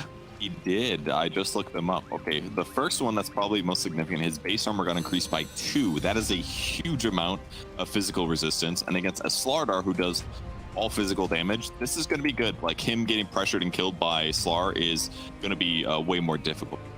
Oh, I see it's also got 4 more base damage, 1 more regen at the start of the game, and Metamorphosis is a little bit weak. So he's basically going to be stronger outside of meta than he was before, and within meta, he's still pretty much the same. So definitely laning stage is going to be stronger for him, but there's probably a reason that nobody else is picking. Well, I mean, they definitely had difficulties during the laning stage earlier, so perhaps that was the idea. And also, we know that Skeeter does like to play the Terrorblade. We've seen him do it quite a bit in the past. But I feel this time, I want to see stacks coming out from the side of Tundra. I want to make sure that 33 is enabled this time around, because last time it felt like he was really hung out to dry. He was, for sure. I mean, that was the nature of the jungle event, but it would have been better if they won their lanes, their safe lane a little bit harder, because then he could participate in some kills and caught up with his team winning. See how many bounties they get. It's gonna be hard for Fada or this. Maybe 1 to 2 is what it's looking like for the Tundra side. Yeah, they should be able to grab up 2. So a nice even split to start everything off. And everyone's headed off to the lanes. Oh, they got both wards. Dude, Liquid is just reading their mind. They killed the first one at the top rune spot where Fada had placed it. I think they just placed it blind or something, and they just found it. And this one as well. They must have seen them place it with the observer ward or something, or just guessed. I mean, I would not be surprised if there was an element of luck involved, just because of the fact that Samael did get 3 double damage runes in that last game. They're using their luck for the last couple games of the league. Dodged by Fada here. Gets the battery assault, dodges the stun. He's gonna get a lot more damage in as a result. I mean, I guess on the plus side over here with the side of Tundra, you do have some kind of tankier heroes that can face up against the Slardar. The Lina, of course, is just really, really annoying. It's very difficult to deal with her as that 4 position, constantly, you know, tossing out those right clicks, but not quite as papery as last time. Yeah, exactly. It'll be a little bit harder for them to kill the TB, at least outside of during meta for sure. Completely fine. Yeah, they're doing a good job. So also second life strike rate. Fada's gonna be vulnerable. Yeah, I was about to say Fada's gonna be the little guy who's taking all the hits for his friend over here. And he doesn't have good armor. Clockwork is sitting at 2.8, so much less than the 9.7 that Terrorplate's working with right now. Pretty wild to think about, right? You'd figure that a little robot would have enough armor, but not in this case. Silly game. Literally wearing suit of armor. I think it's a person wearing armor. Or really? It's a little person? I think so. I'm actually, somebody called Slacks. We gotta know. I gotta know. I thought he was a little android. He is. I might be wrong though. Purge, you're just leading me astray here. Shouldn't bring the lore facts though, knowing my lore, I guess. Never gonna forgive you. Bottom lane, though, does feel like 33 having a much more comfortable time having that Shadow Demon also there to help pass some of that harass off. So 33 looking all right here, but LSA, of course, coming through. It's Fada just making a big old target every time he tries to use those cogs and burns off with his mana. Not for you. It's a good goal. I mean, taking away Southern Crush basically takes away last hitting potential for Quake Butt, where he can do things like stun right before Skeeter goes for a last hit. Things like that. Yep, draining again, and there we go. Slardar completely out of mana here. Taiga only has a Sage's Mask, so he can't feed him any way to get his mana back up, so kind of a nice method here. That's going to definitely make the lane feel a lot safer for Skeeter. Bottom lane, Snake King. He's going to fall to Insania. First blood comes with the first breath. So the case in, it's not a robot, but he's part of Kingful. Okay, yeah, I was right. Thank you, guys. Yes. Okay, so this is not terrible for Tundra's cores. Both Skeeter on the Terrorblade and 3-3 on the Tide are not the vulnerabilities in the lanes. It's going to come down to the supports that are the ones to kill. So if Liquid keeps targeting these and gets some lane advantage out of that, good for them, basically. I'd like to see if Tundra is actually going to try to make these rotations and try to secure the runes again, because they did that last time, and it helped out. I mean, I was going to say it helped out 9 a little bit here, because, you know, he was able to get the top rune, and then the bottom one was denied from Sumail, but Sumail didn't seem like he cared at all, though. This is nice, better. Those He's stacks. got like a 15. He's got a 15 damage. Oh, he cleared those. That's yeah. cool. Sumail's got a 15 damage advantage in the mid lane. He's got 6 denies versus Puck's 0 actually. So Sumail once again doing well in the mid lane. But yeah, Puck's a little bit more mobile, so it should be easier for him to get runes to January. It doesn't look like we're seeing anybody really make those rotations over here to help secure the runes. Bottom lane, though, you do get the Arctic Burn over here on 33. He's a big tanky boy, though, so not going to be able to quite burst him down. Just going to try to harass them for the time being. And now you do see that movement. All right, Snake King is going to go to the bottom spot. He's already got 9 here. So Sumail will be able to take the top water rune. 3-3 might be, but he's fine. They're basically hitting him with a lot of nuke damage, which is hurting him. But he's got 2 points in Kraken, 2 points in Anchor. He didn't get Gush. He's not trying to get kills here. Like, maybe they could kill Winter Wyvern, but it's kind of difficult, and Void Spirit's a hard kill for sure. So he's just focusing on getting as tanky as possible with the fast Ring of Health. He'll get a fast Hood. That'll stop most of the magic damage from affecting him. And frankly, Tidehunter's not bad against Slardar either, because Slardar's minus armor from Corrosive Haze, yeah, they're going to do more damage, but as soon as he takes like 450 damage, his Kraken Shell procs and Slardar ulti gets ruined. So Tide is pretty good against this matchup. The only hero that I'm really worried about is probably like Morphling E-Blade combo, because then it doesn't really matter as much of Kraken procs. There's just a lot of magic damage. Even if like the E-Blade aspect gets dispelled, it's like you're still taking so much raw damage. I can struggle there, but Hood should help against that. And with 3-3 having a better game here, and with them having a potential Shadow Demon to save people from getting killed, there's definitely much better counter this match. Well, Snake King making his way back bottom. Will rejoin here with 33. I wouldn't be surprised to see him doing some more stacking for himself and getting some of that. Yeah, over here you can already see the lane has been pulled off. Sania not willing to share any of this here. Snake King will pop the Arctic Burn.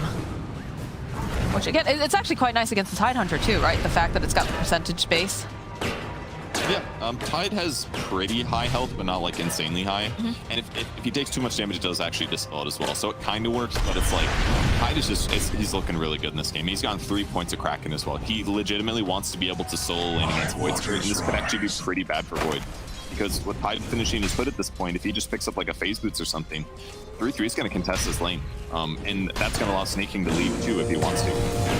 Thought of putting a little bit more pressure here on Taiga in the top lane. Will land the LSA though. Perhaps he outplayed himself. They have the stuns. Can they finish off Fata? That was a question as they get another hit here. And down goes Fata. Snake King also teleporting up to the top area. Skeeter really couldn't do much there. He didn't really try to approach, but it's fine. Fine time for him with his huge armor. The right clicks from Lina don't hurt that bad. The right clicks from Slaughter are not that worrisome in comparison. He might have some regen sustain issues, but like you said, 1k gold advantage going to Liquid side, and yeah, the Morphling is scary, but I think things are looking pretty good for Tundra. Now 3-3 gets to just bully Mickey. Every time Mickey runs forward, he just slaps him. This is a nice place to be in, like if you do go for this like max Kraken choke. I've done it once against an AM, and it felt pretty good. Do you see how deep of a ward Insania just placed over in the triangle area?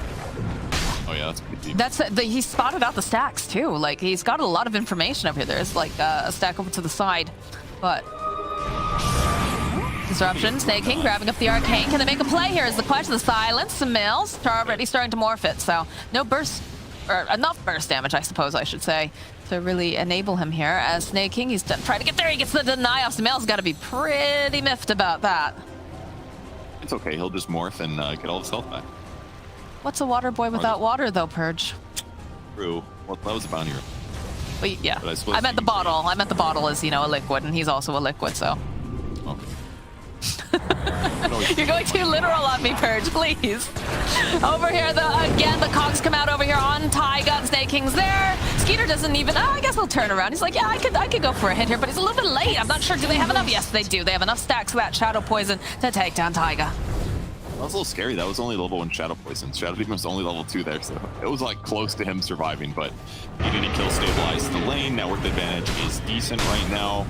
Maybe about 500 net worth behind where it's maybe not the best, but yeah, 3-3's survivability is just, he's invulnerable now. He actually can't die in this lane, and that's why Shadow Demon is not roaming.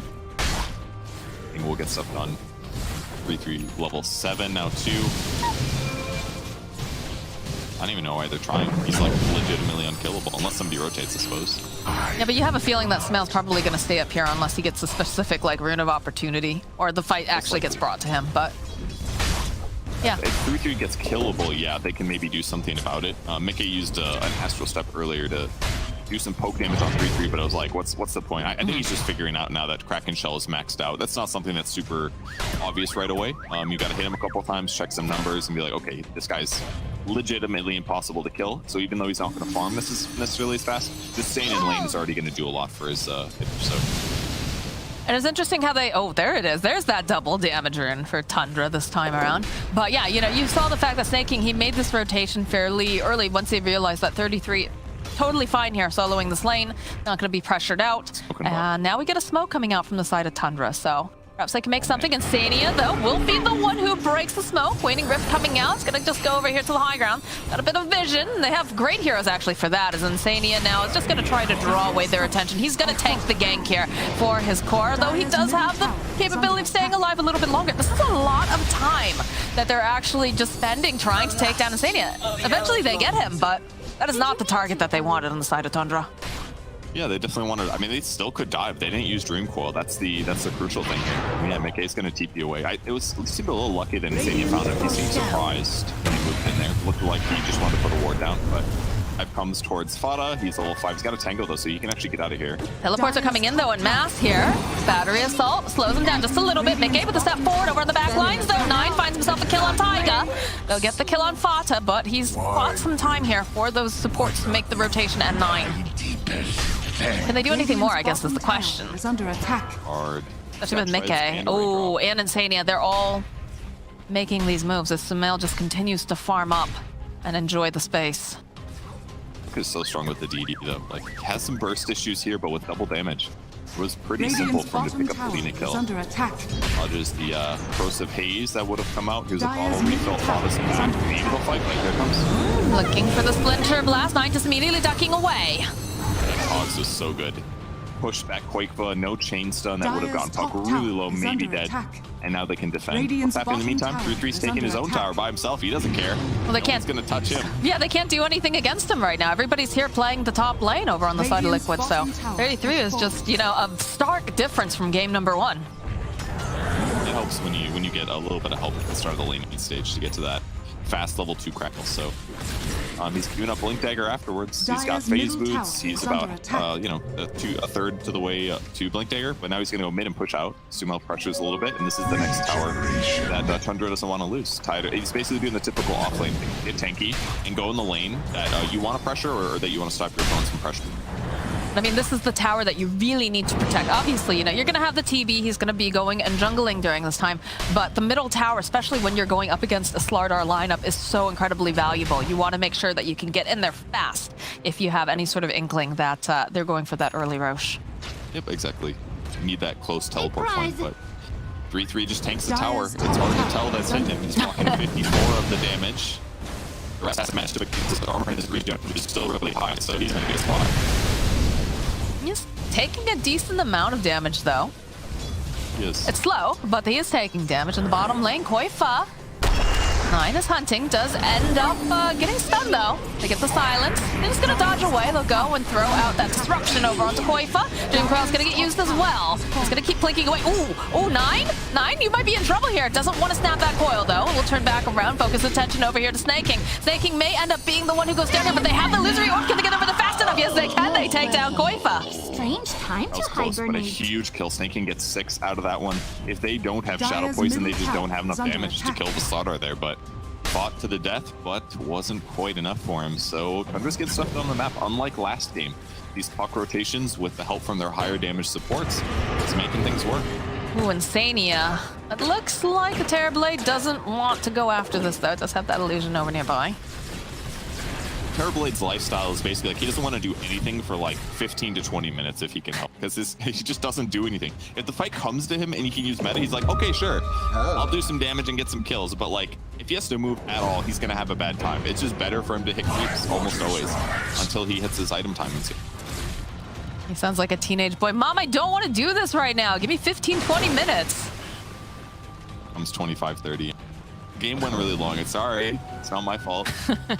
Well, then you hope that he's actually, you know, going to show up and do things. But we do have some more of these stacks being farmed up, and that is the beauty, of course, of having this Shadow Demon, is he's able to help take these stacks, get a little farm for himself, help his team out, and now we've got the gang squad coming out from the side of Tundra. They're hoping that they can grab someone, maybe place down some vision too. But who is their lucky? It's going to be Koifa again. They have hook shot. Perhaps a little bit uncoordinated here, but Illusory Orb comes in. The jump forward here from Night Waning Rift.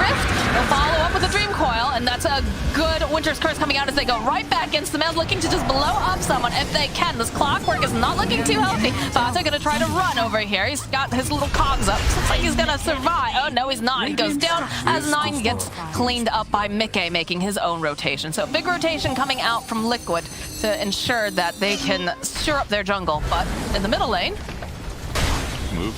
They rotate over Sheever at the same time that 3-3 is there, and they get on the tower pressure. They get the tower. They need to be careful here. 33, he's got the Ravage if they want to try to commit on this, but it looks like they're happy with this. They're satisfied. How much time do they have on meta left?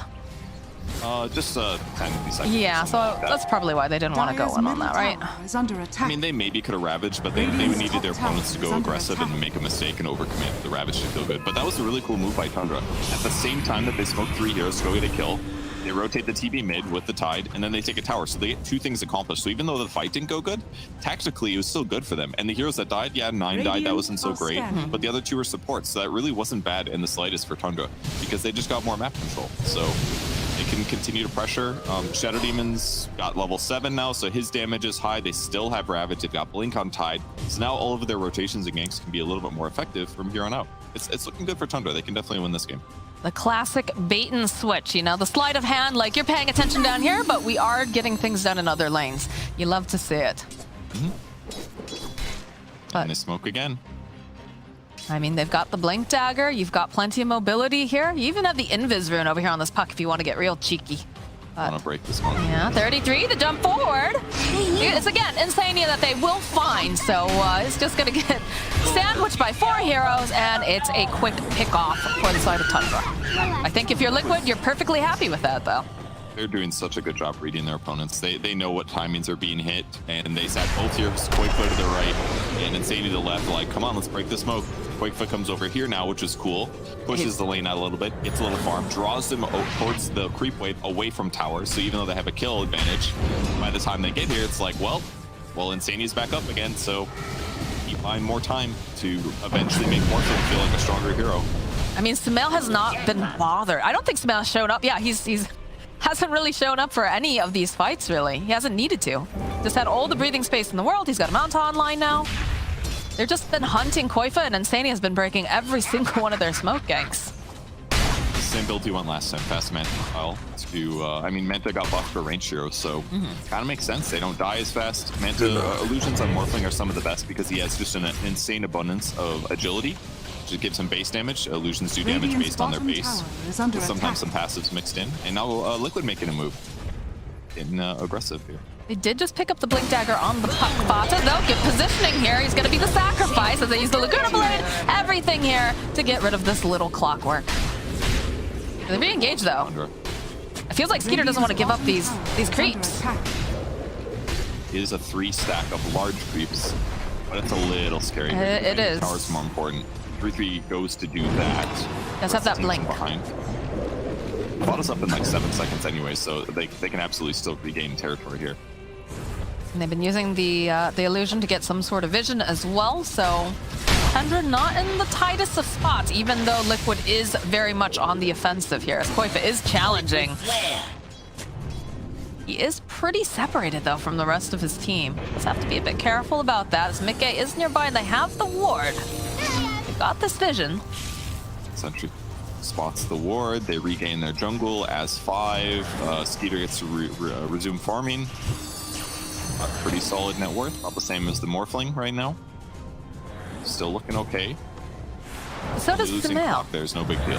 Sumail continues to farm. He immediately recognizes, okay, this is not happening. We're not having this fight. So you know what? I'm back to my triangle. And you can even see on the minimap, you can see that heat, just the way that he's just stayed in the middle lane and then he's gone to farm. He realizes what his job is in this game.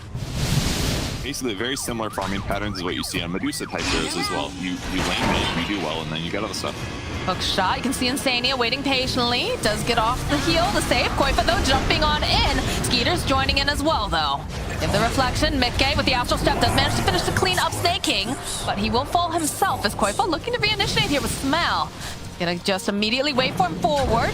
Try to burst down Fata, not quite enough damage this time around, and 9 still sticking around. He's trying to get any sort of vision. 33 jumping forward here, does manage to find the Lina. Nice Winter's Curse, but it's just a puck clicking away over here. Okay, with the illusions, that can do a decent amount, but this is still looking like it's gonna be a dead Insania. Nice fight for Tundra. A little surprised the Snaking didn't disrupt himself, but stuff happened pretty fast there. And then Fata stays alive. That's why you always leave the house with 2 fluffy hats, guys. It keeps you alive. It's very important. Is under attack. Wakefoot trying to get a pick off, though. He could grab either if he spots them. Ooh, Fata. Look at them, they're coming. They're mad. No Look at this, 33 with the gush. Hook shot comes in from Fata. He's like, you are hunting me? Well, we're gonna hunt you right back here, Koifa.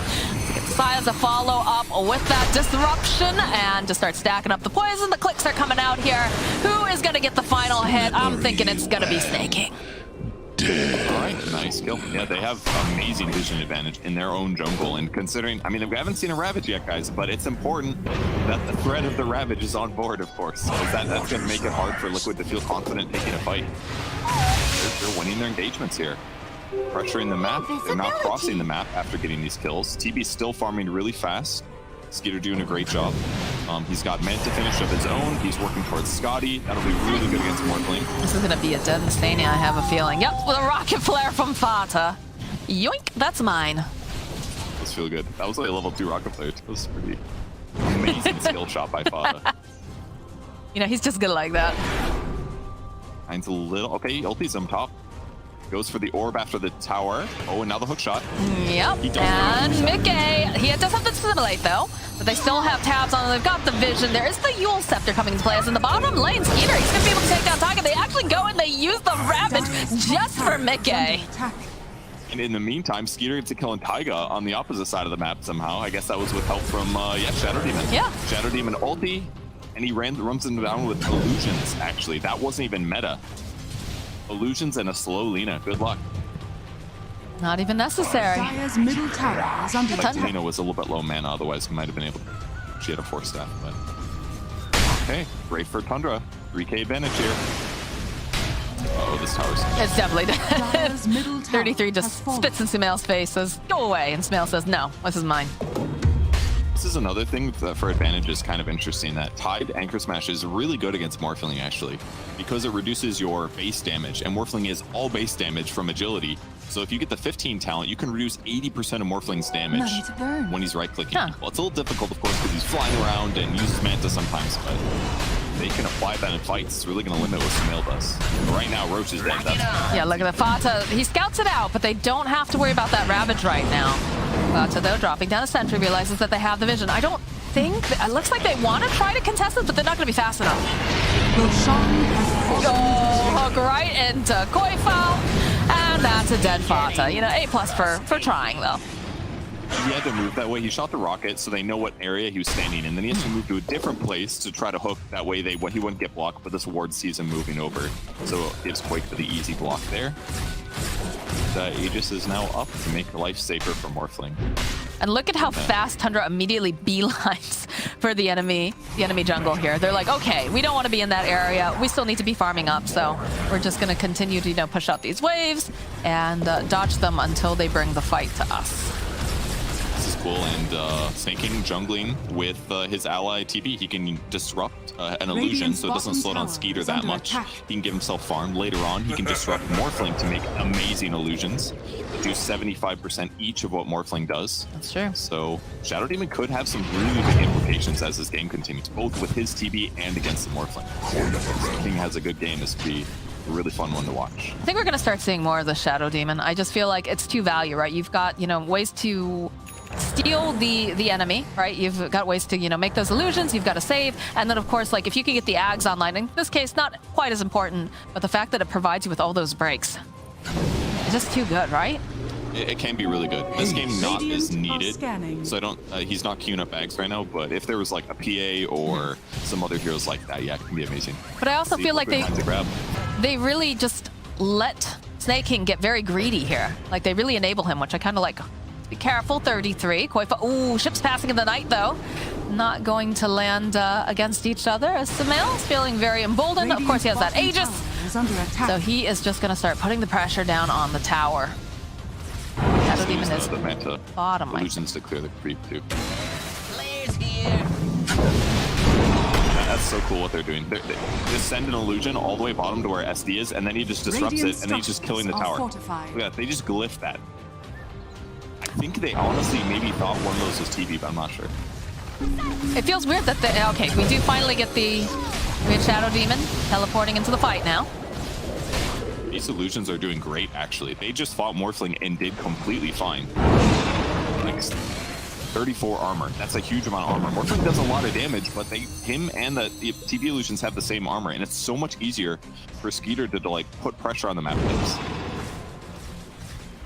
He's got Scotty basically. One more creep, and there it is. Scotty finished with TP. Such a good item against Morphling. If he tries to morph his stats, he's going to have a bad time. Morphling just finished E-Blade. So yeah, he's got the solo kill power. Tundra's doing a great job keeping Liquid away from being able to initiate. They're not allowing Morphling to hit buildings because they're pushing waves out. And the rest of the heroes are sitting far back behind the illusions to be safe. But with the smoke, we will see a confrontation. Maybe we'll see that E-Blade do something. DOTA leading the charge. He's got some wards on him. 9, though, does spot out Insane. Yeah, he'd like to get a quick pick off. He does have that Dagon online, of course. So, yeah, just a nice solo pick off over on the Winter Wyvern. As Tundra is now invading the triangle, and you can see Taiga's just already hightailing it out of here. They do have the vision, but I don't think they want to dive this.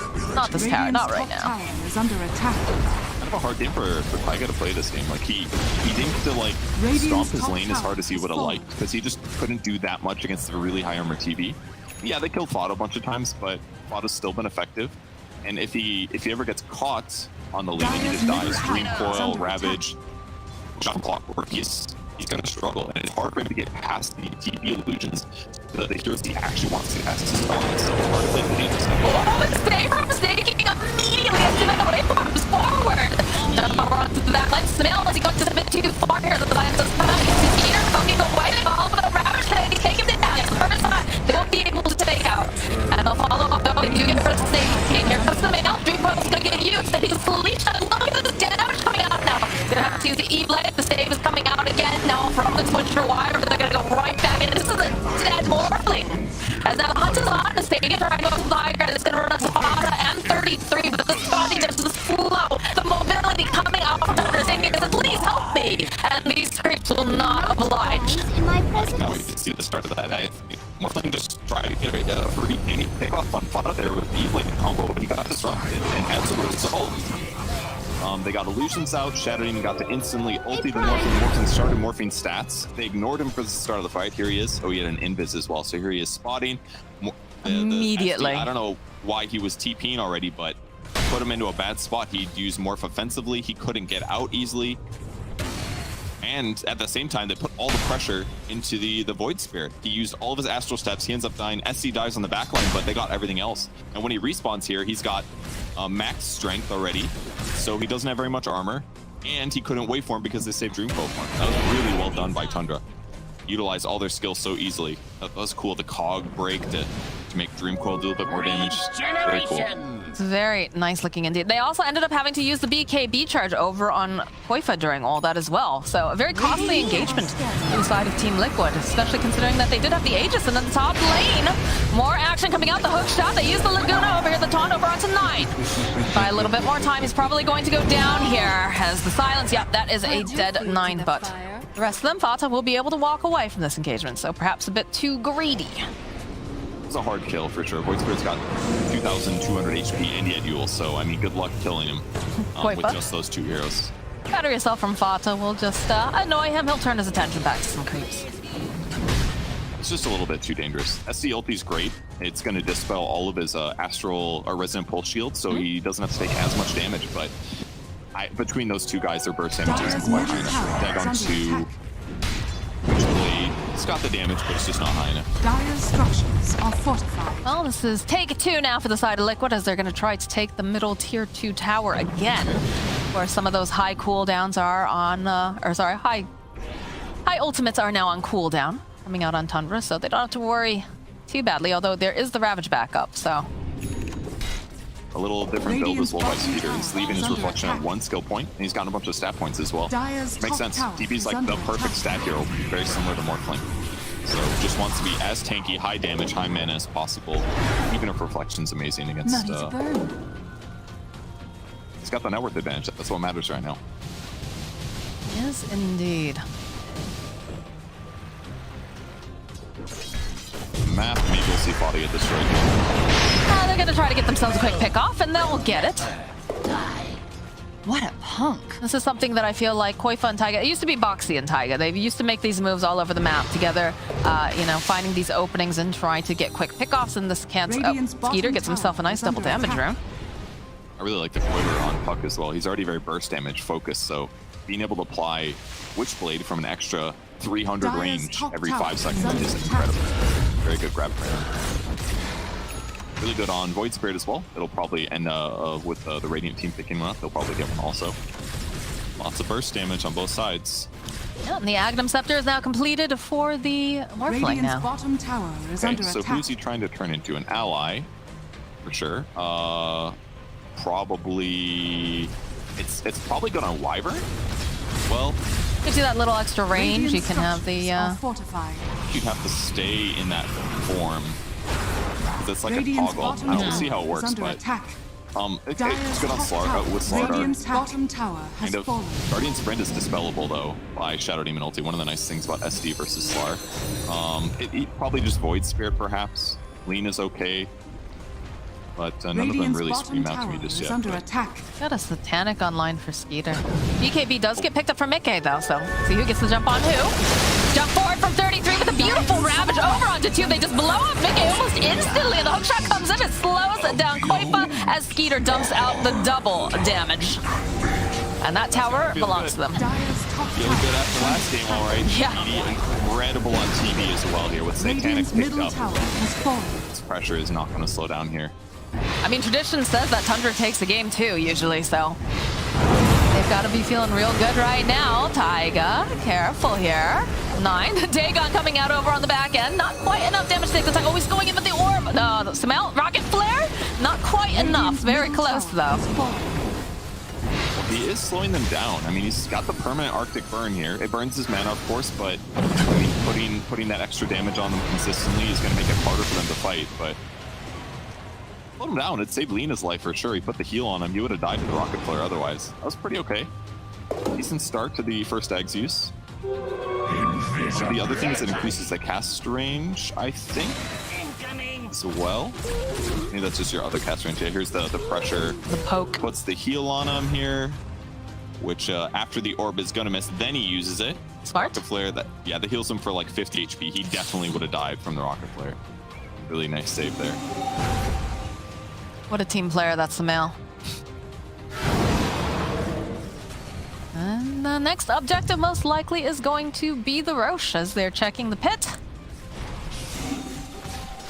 And getting themselves positioned. Look at all the vision. Look at all the wards coming out too. They'll find themselves a quick pick off on Fata. And is the position 5 the step for them? Mickey, is he getting a little too greedy here? No, the rest of the team is following right behind, but he's just so tanky. Gonna get 4 staffed up to the high ground, and they just disengage easily. And you can see these illusions are causing a lot of problems for the side of Liquid. Yeah, and Morphling's able to turn into TB pretty easily, since he should be able to, I think you can transform from the illusions. And then he can do the same thing, push out on the map a little bit, but it's a little bit more restricted. It's not quite always available, and it's been pretty clear that Skeeter's been doing a great job. This is definitely the most annoying thing about playing against TB when good players do this. It is like, it's like playing against Ags with Shard. It's like the same thing. You just send illusions down a wave. These illusions are really hard to kill. It takes a lot of effort to do, and it's hard to take fights as a result. Ooh, Taiga forcing away though. Does have Sumail waiting behind him. He's morphed into the Slardar. But look at this, they really want this Roche. It's up now. See the positioning. Got the Ags online here too, so got a nice little puddle. Cards up too. Who's gonna get it? Question, Mickey.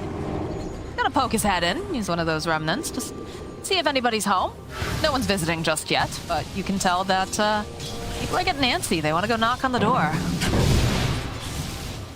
Not any really obvious Shard grabbers here, but probably gonna be either TB or Puck. We'll see.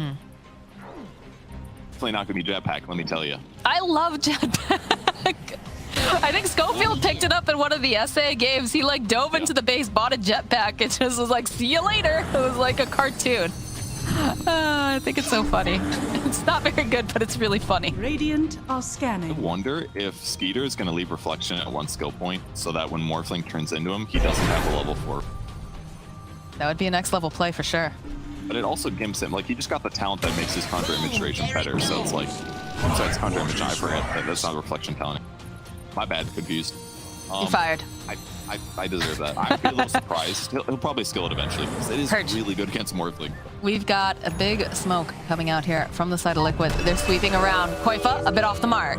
Rest of the team still hiding behind though. 9 already zipping away, and Mickey has gone pretty deep here. They have to be careful because 33. Okay, that is the BKB coming out. Fata though is gonna get burst down possibly. Gets dried right back. That is the Laguna. Mickey, he will pop to snaking as they do get a great Winter's Curse up, but the disruption coming out, saving some here from snaking.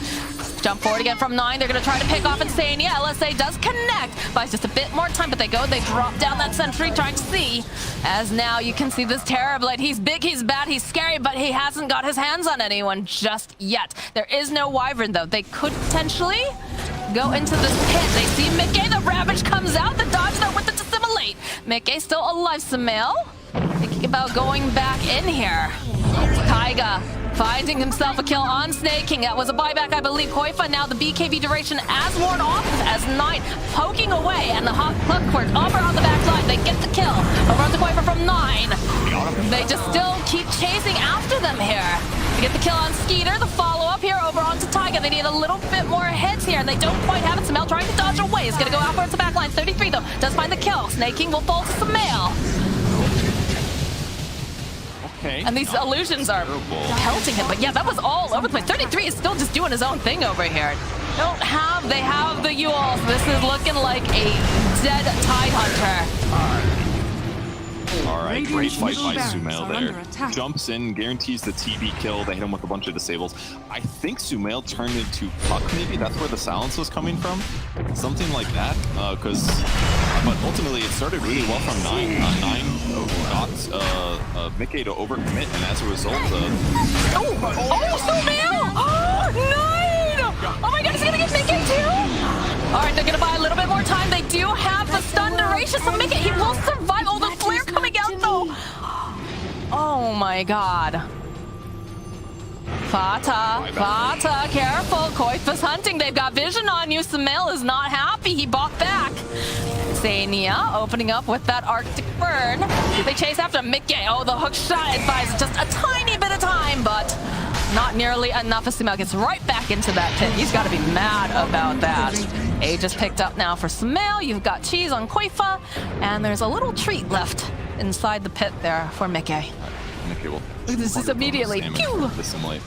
He got him so quick there, and that forced a buyback. They get Roche out of it, and there's Aegis on look at that. So it's not terrible, but that last it was really projectile, it almost connected. That was really close. Got that BKB too with the rocket flare coming. Look at how chill Sumail is. He's just like, eh. Is that bubble tea? Man, I want bubble tea.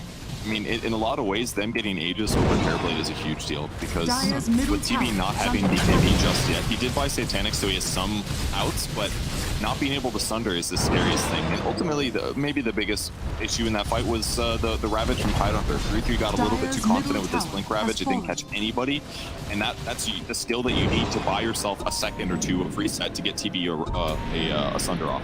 And the supports also were targeted really effectively by Quake, but Quake was hunting the Shadow Demon, hunting Fada.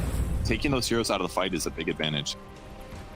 I mean, the Shadow Demon has, that's their main source of save for the most part, right? So it's very, very important that they get that off. You can't have all those Shadow poison stacks just stacking up. I think it's definitely the right call to jump onto the back lines. Otherwise, you start to run into the issue that we've seen in other games when you've got, something like a Shadow Demon. I think we also saw, like, what was it? It was paired up with, like an Enchantress, and they're just allowed to sit so far back and just pelt out all this damage.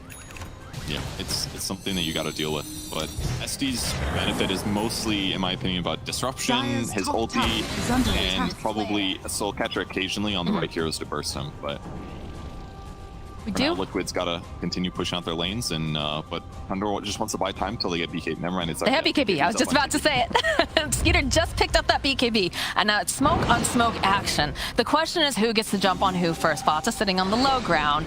Be able to spot out here. Sumail turning himself into the Winter Wyvern, trying to slow down. Though there's a jump forward. They immediately just delete Vata, and now Skeeter is forced to run away.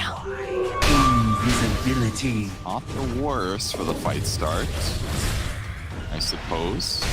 They might go high ground. It was definitely scary for Tundra to be trying to cross the river there. I think going across in that position is just going to be way too difficult. Ooh, the Trickster cloak, though. Very good here. It's going to double up his, give him more evasion and some necessary magic resistance too against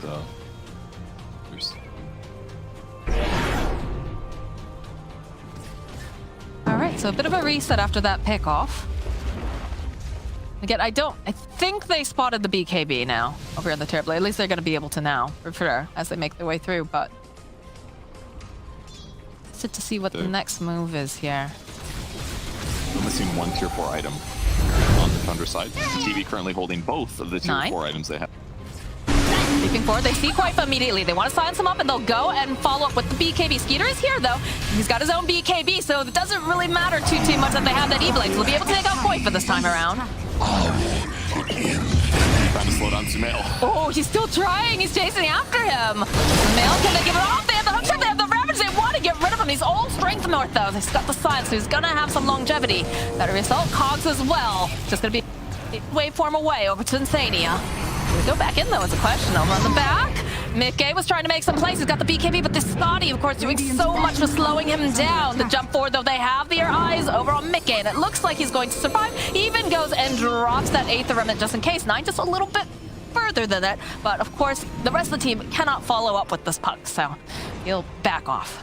He's doing great. Shard making a big difference there, giving him some ability to escape after the dangerous backline dive he did. But Ravage trading for Morphling didn't end up being worth it. They interrupt the TP, but he just got away. They need the TP there, I believe, to hit him with the Scotty. Otherwise, he's just a little bit too fast. He buys time to get waveform charges off, but otherwise, the fight start was good for Tundra. They used the Ag Stream Quill for Puck on the Slardar. Once they pick off Slardar, they don't have to worry about their backline supports as much. Their supports can defend themselves against Morphling and the Void Spirit a bit, but Slardar just like way too much single target survivable damage.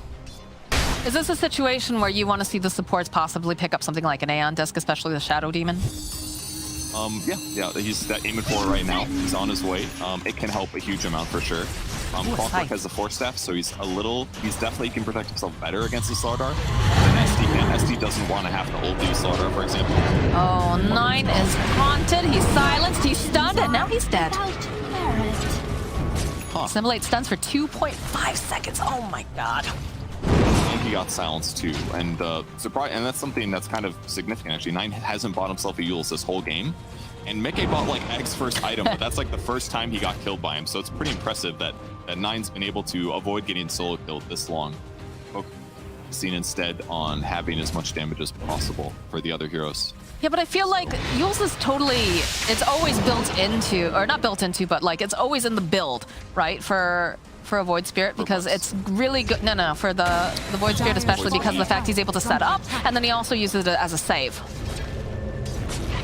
Like Puck, it's a little more aggressive. Yeah, 33 picking that up early. So catcher, they've got a lot of damage here. They've got the Scotty. They already went with the hook shot though. Nice save here coming out from Sumail. He's turned himself into the Winter Wyvern. He's looking for this opening. He's going to wait for it forward. And there's going to be the buyback now from 9. BKB coming out from Skeeter as he's trying to hunt down Sumail. He's not quite finding him over here.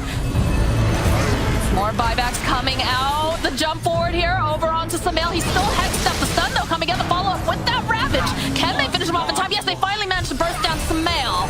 As now 9, he's bought back for this. He would like to get himself a kill. He finds himself Taiga over into the corner. Still Skeeter who's going to get the final hit off. And the hunt is on. I don't think you can catch Koifa in this river. He is far too fast, but 9, he's trying pretty hard here. He's got that illusory orb, gets the silence, just keeps poking away. But this is a bit of a candy kill here, Purge. They don't have any way to go and grab him, and there are more important objectives on this board, I think, right now. That's tough in the river. He's just a motorboat. That fight was crazy, though. The fast Hex pickup here. Not an item Tide often gets, but he hasn't gotten a new item at all. Picks up the Hex they used to initiate, which is really effective. Skeeter tried to use his Ag's Terror Wave to transform to do a chain stun, but it wasn't able to hit in time, so as a result, Void Spirit gets BKB off. Then things look bad for Tundra, but they were able to get the pick off on Void Spirit as he escaped. 9 dove past him, they got him with the Dagon, the bonus damage, and that's kind of what opened up the rest of the fight for them. Radiant's middle now they can just make an army of illusions to push, and they don't have to really commit very hard. 33 is just, you know, he's showing off here. Right here is a zap. What are you going to do about it? Big tanky lad, you don't have your big boys up right now. So many illusions, actually. It's like a PLCG in the high ground or something. Yeah, it really is.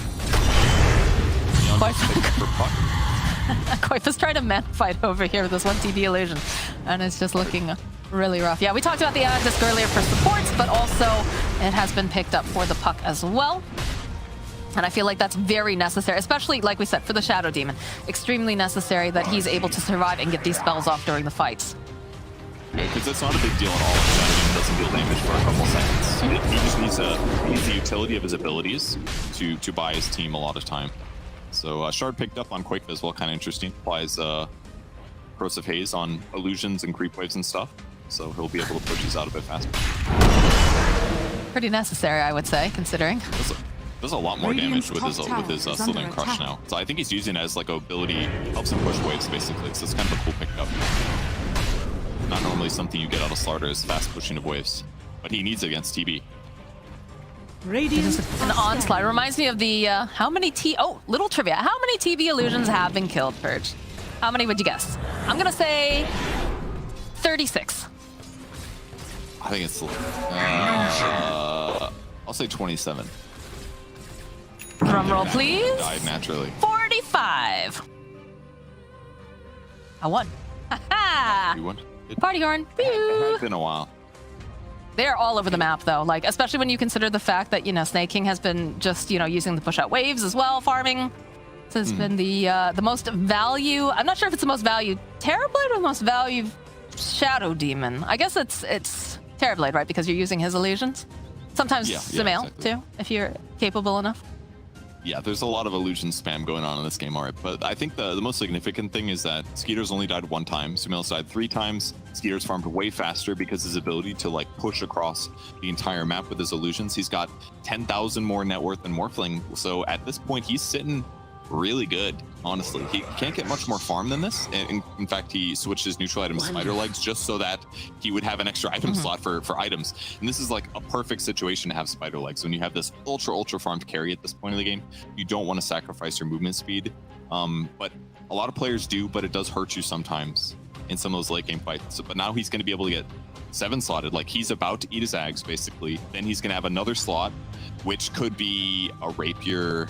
It could be a Daedalus. There's a lot of things he could buy here. Production wants us to watch this clutch. Look at him snaking. It goes in. Can he get it off in time? says we're gonna stop. There we go. Wow. Did break that bounty rune. Denied. Pretty significant. No, but like you said, with the, the fact that they've got the spider legs online for the Terror Blade, it's so value, right? Because of the fact you've got so much mobility coming out from the rest of your team. You've got a hook shot from the Clockwork. You've got a Dream Coil with the Blink coming out here with the Puck. You've got the jump coming out from a Tidehunter. Like, so you're not super concerned about, chasing in necessarily, because a lot of the times they're going to be held into place if everything goes according to plan here for Tundra. Whereas Liquid, they're struggling a little bit. These fights have been so incredibly split too. I know, like, I'm trying to watch everything and there's something going on the other side of the screen that we just aren't able to see or show everybody. But, everyone is just, it almost feels like sometimes Mickey is a little bit too far or trying to get onto the back lines, because somebody does, right? Somebody has to, whether it's Koifa or Mickey. But then the problem is, like, Wyvern's slow. Wyvern is not the fastest hero. Lina has to be careful with the positioning. She could get blowed up so easily. And then, of course, Sumail is just trying to do as much as he can in the fight, just generally speaking, trying to figure out who is my target, who do I blow up, how do I get there? Yeah, I can't imagine playing a Morphling in a situation like this. There's just like so many decisions that you have to make in a rapid amount of time. You got, who do I transform into? How do I use my skills? When do I hard commit to trying to get a kill or something like that? It's just also difficult. And Liquid has shown it's pretty easy for them to turtle, at least, because they can just turn into Winter Wyvern and just start slapping Arctic Burns into people, which does 9% of their current health.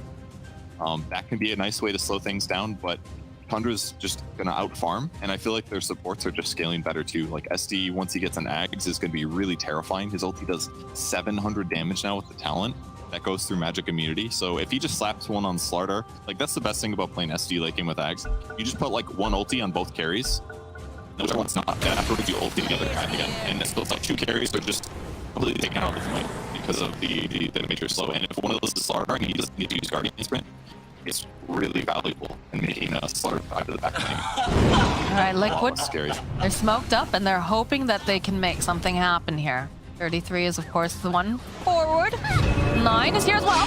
Step forward. Oh, they follow up, though, with the Dream Coil. And there it is. Skeeter trying to just do as much damage, but that's going to be a nice Winter's Curse over on the back line as this Ravage does go up here from 33, and they're trying to just force forward. See, now he can't get over there as he just loses Mickey immediately. The BKB coming out now from Skeeter as they're hunting Insania. Can they grab him, though? They've got the Silence City. Maybe one more hit from the Puck. Knight's going to get himself a double kill over on the back lines, though. They do manage to go disrupt Sumail. Sumail, he's in trouble. He does have the BKB, but look at the Scotty damage. Look at the amount just coming forward here as he's going to try to waveform up. They don't quite have that vision, although 33, he's trying the best he can. That is scary. And there's a gem dropped over here on the ground, too. It's followed at 9 doing such a good job in that team fight. The smoke breaks. They were able to phase shift. Tide blinked back, and then he gets a big Dream Coil on 2 heroes. And now catching Slaughter the other side with this ward. Oh, the hook shot. He is locked down. They have the damage, the force over to the side, and Fata will get the kill. That is absolutely not a ward that you expect on the Liquid side, because it's been a long time since they were aggressive there, but that Observer ward near the Secret Chop spots him out and they get another kill on the map, whereas normally Slaughter would be able to get a couple creeps killed, maybe finishes AC here, but no, instead they get the map control. Roche is going to go into the pit. It's a Refresher Shard. No free Ags with the Shard. Go on. It'd be amazing on 9. It'd be really good on Tidehunter. Pretty safe on TB. Everyone's a good candidate. Yeah. At this point. There's nothing that Liquid can do here. Nikkei's still down for 40-something seconds. No buyback. They do have buyback on Point, but they've got buyback on Haiga. But these are not people that want to dive into that pit, so Liquid a bit on the back end now. Oh, they go high ground. Still got a couple more. Look at this illusion. He's just chewing through the buildings.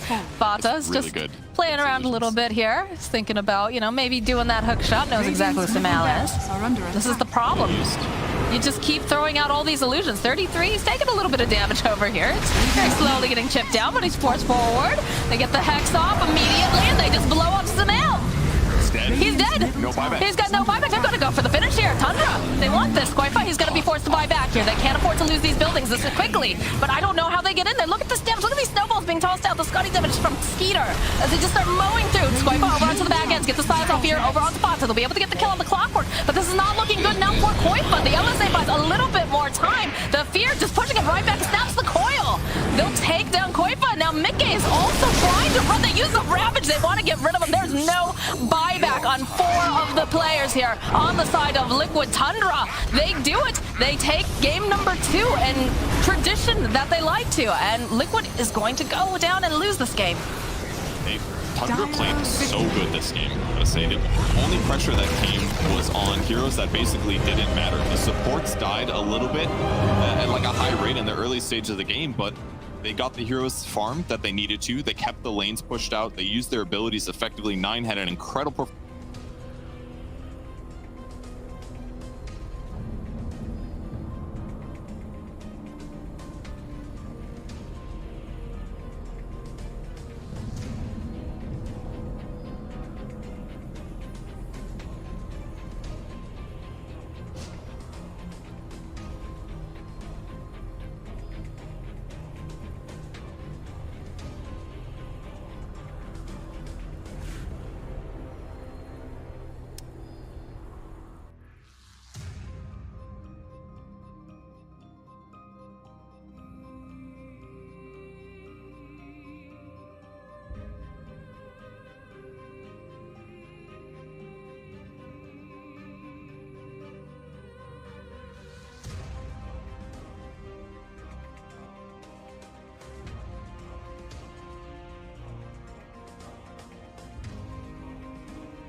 Let's take it slow. Where you go, I go too. And if you hit the bottom, I'm going down with you. Let's take it slow. Who cares where we gotta be? You know you'll have a good time wherever you're with me. Let's take it slow.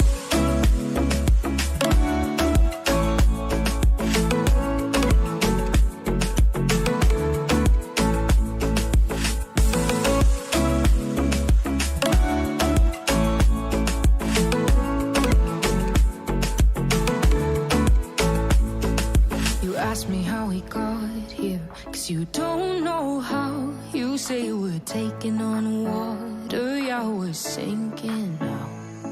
You're looking all concerned, like we're gonna drown. But we both know how to swim, no worries, let's flow for now.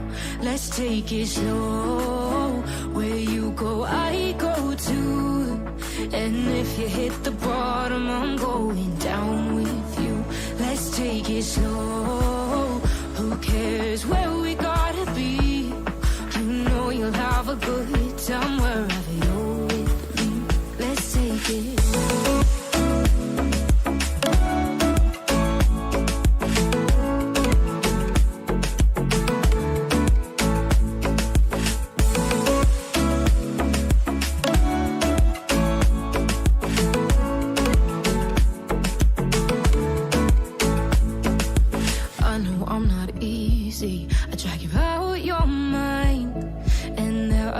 I hate you, but baby, you're still mine.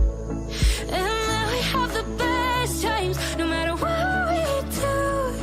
And even when we don't, there's nobody I'd rather choose. Let's take it slow.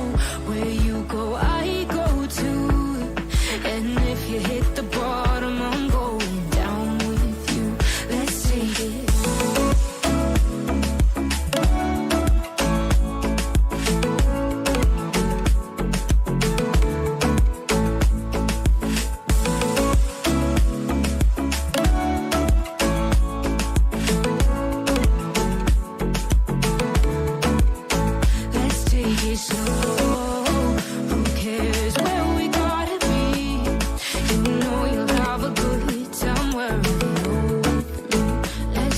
Slow, where you go, I go too. And if you hit the bottom, I'm going down with you. Let's take it slow. Who cares where we gotta be? You know you'll have a good time wherever you're with me. You say I make you nervous, a tragedy, I'm a beautiful disaster, a reckoning. You wonder how I got this way. You think I'm someone to be saved, someone to clean up and tame. Oh, some things never change, never change. Oh, you think I would look pretty on your arm once you cover up my bruises and battle scars, but it always ends the same.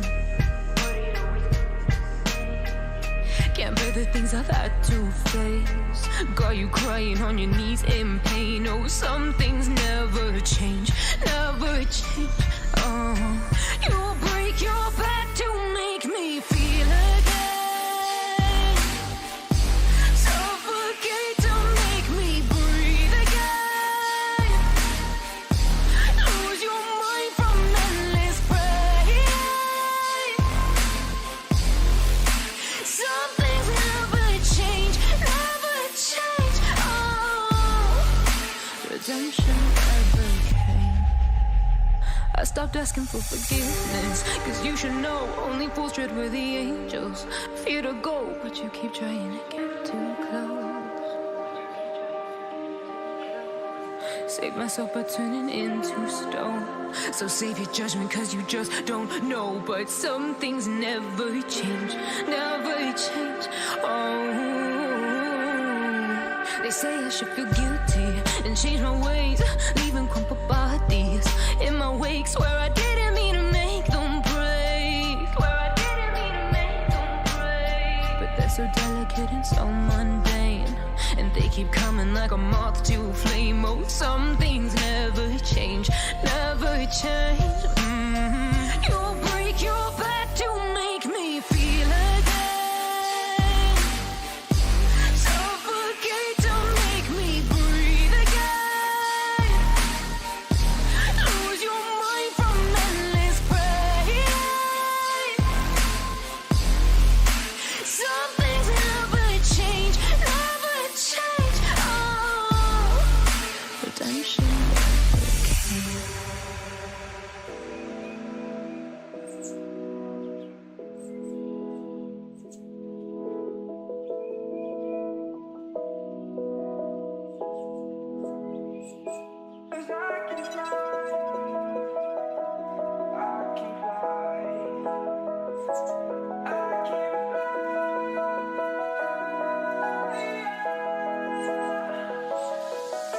I'm crawling around, searching for higher ground.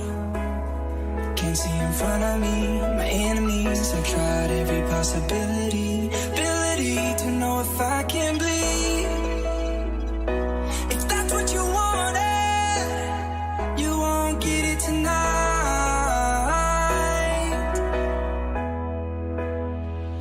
Cause I can fly.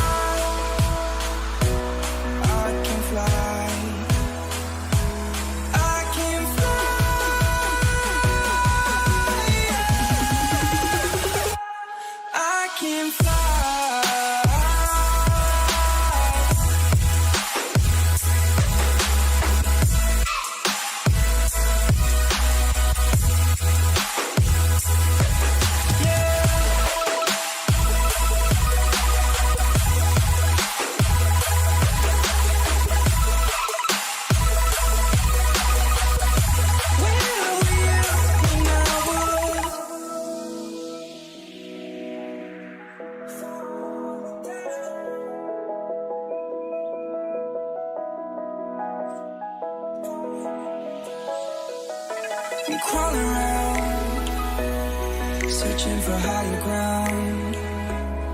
Can't see in front of me, my enemies. I've tried every possibility, ability to know if I can bleed. If that's what you wanted, you won't get it tonight.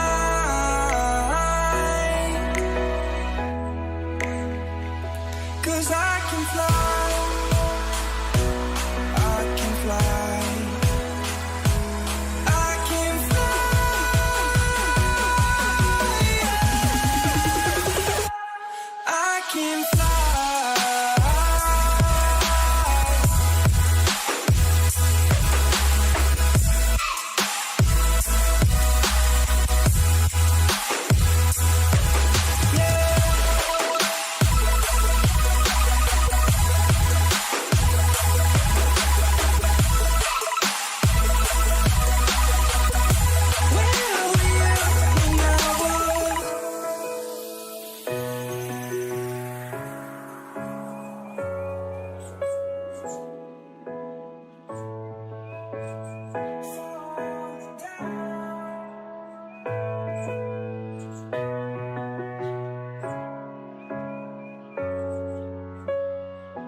does.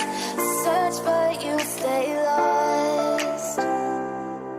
We are reaching for the stars, but we're making this too hard. And I wonder where you are. Mysterious, that's the part you always show. 'Cause you're too curious. Maybe you should take it slow. Mysterious, that's the part you always show. 'Cause you're too curious. Maybe you should take it slow.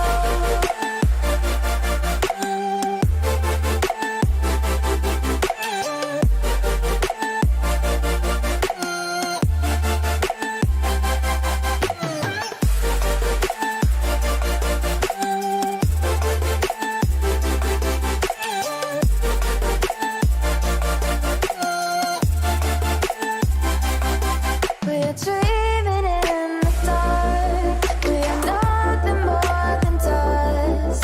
You search but you stay lost.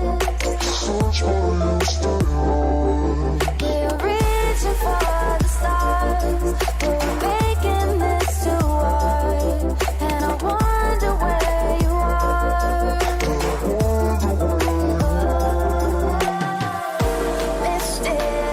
Mysterious, that's the part you always show. 'Cause you're too curious. Maybe you should take it slow. Mysterious, that's the part you always show. 'Cause you're too curious. Maybe you should take it slow.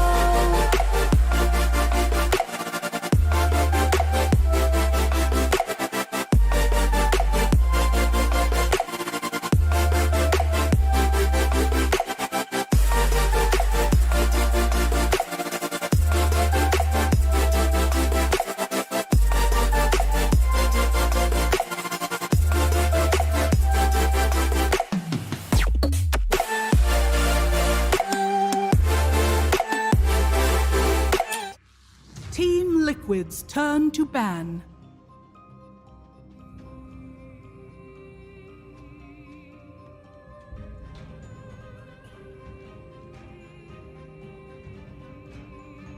Dire team ban. Team Liquid's turn to ban.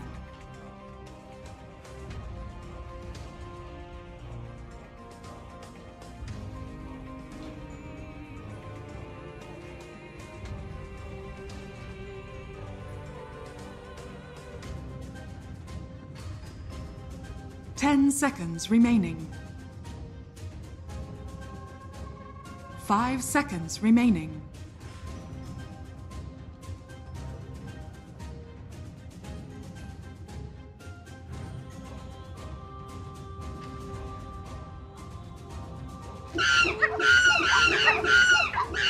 Team Liquid's turn to pick. On one side, we have Team Tundra that is standing at a 2-2 on the rankings right now, and they're facing up against Team Liquid, standing at a 3-1 in the standings. And that means that if Liquid manages to close out their series with the victory for the remainder of the season, they still have a very good shot at making it top of the groups. It also means that Tundra, they want to avoid losing here, because losing here means the chances of going to the major are very, very low. Better yet, there's actually chances coming into play of being relegated down to the lower division, and that's not where you want to be. Let's see what we're going to see in this third and deciding game of the series. I'm here with T, Gov, and Kyle, and for the first two games, we had the Ancient Operation first phase banned by Team Liquid. This time they go pick it up. This is something that Tundra has been doing against OG a lot, and we still have Tundra going for the puck. I mean, game 1 didn't work out, but game 2 it did.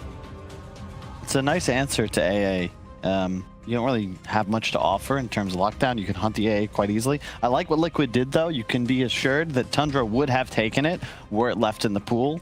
And it's just a really nice hero to build around. You know, you remove healing from the enemy draft. There's no way you can play some kind of sustained lineup. Heroes like Morphling, Necrophos, Death Prophet become unpickable. Alchemist, they're all just deleted from the game because you have an AA. Oh, instant Tiny. Yeah. So yeah, in regards to that, you now have the instant response of Tiny because they didn't care what Tundra picked in this next position. They just knew your Puck's mid. Let's just pick up most likely our mid hero here again. But again, potentially this could be the carry. Yeah, the carry Tiny. But the concept of Tiny v Puck, it gives you a hero that if Puck is not ready, you can like 100 to 0 or some scenarios, just 100 to 50 to force the Puck to be defensive. I'm a big fan of Tiny against Puck. This was our go-to way back in the days when I was. Wait, Carl, quick. That the Hon days, am I right? The Hon days. The Dota days. Dota days. The Dota days. Just confirmation. Because Limp is the best Tiny in the world. Oh, of course he is. There we go. The enemy's team win Puck, so we pick Tiny. And you always have the kill threat, especially with an AA. The Vortex down, if you set up for a combo, like it's just too much damage, like almost 1500 at max level combo level. That was just add an Echo Saber. And you also toss the clock away, which is quite nice. So you're never really threatened by these two heroes. You're going to need some sort of sustained damage. Expect Lifestealer probably to get banned out as well. Although Liquid have AA, maybe you feel better about it. I just prefer seeing Insania playing a bit more of an active 5 because like he plays the Grims, the Warlocks, the A's. They're like they have a clean entry into a team fight. Is it the save, the fight? Yeah. Wyvern's a little bit more kind of wave clearing, kind of on the fringe. It's completely different to the style that we often see. Wyvern feels like the kit looks so good from a distance, but it's always underwhelming. I like can't think of a player who's picked it and not regretted it. 5 seconds. Only until they won, and they're like, I still didn't feel like I won the game. Yeah. Other Wyvern. I always go back to like crit at TI. Just kept picking it. Wyvern, it's like it doesn't do it. It was, you know, originally pre-nerf, sure, when you could keep attacking people, wasn't any sort of damage mitigation.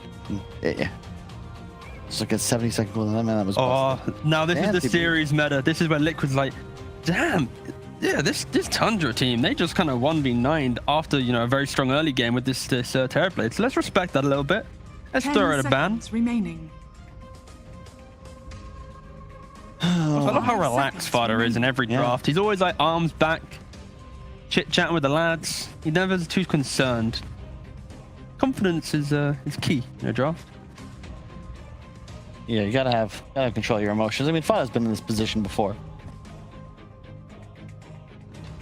Been around. It's actually kind of wild how long he's been in the scene at this level as well. Yeah, and with different roles. Yeah.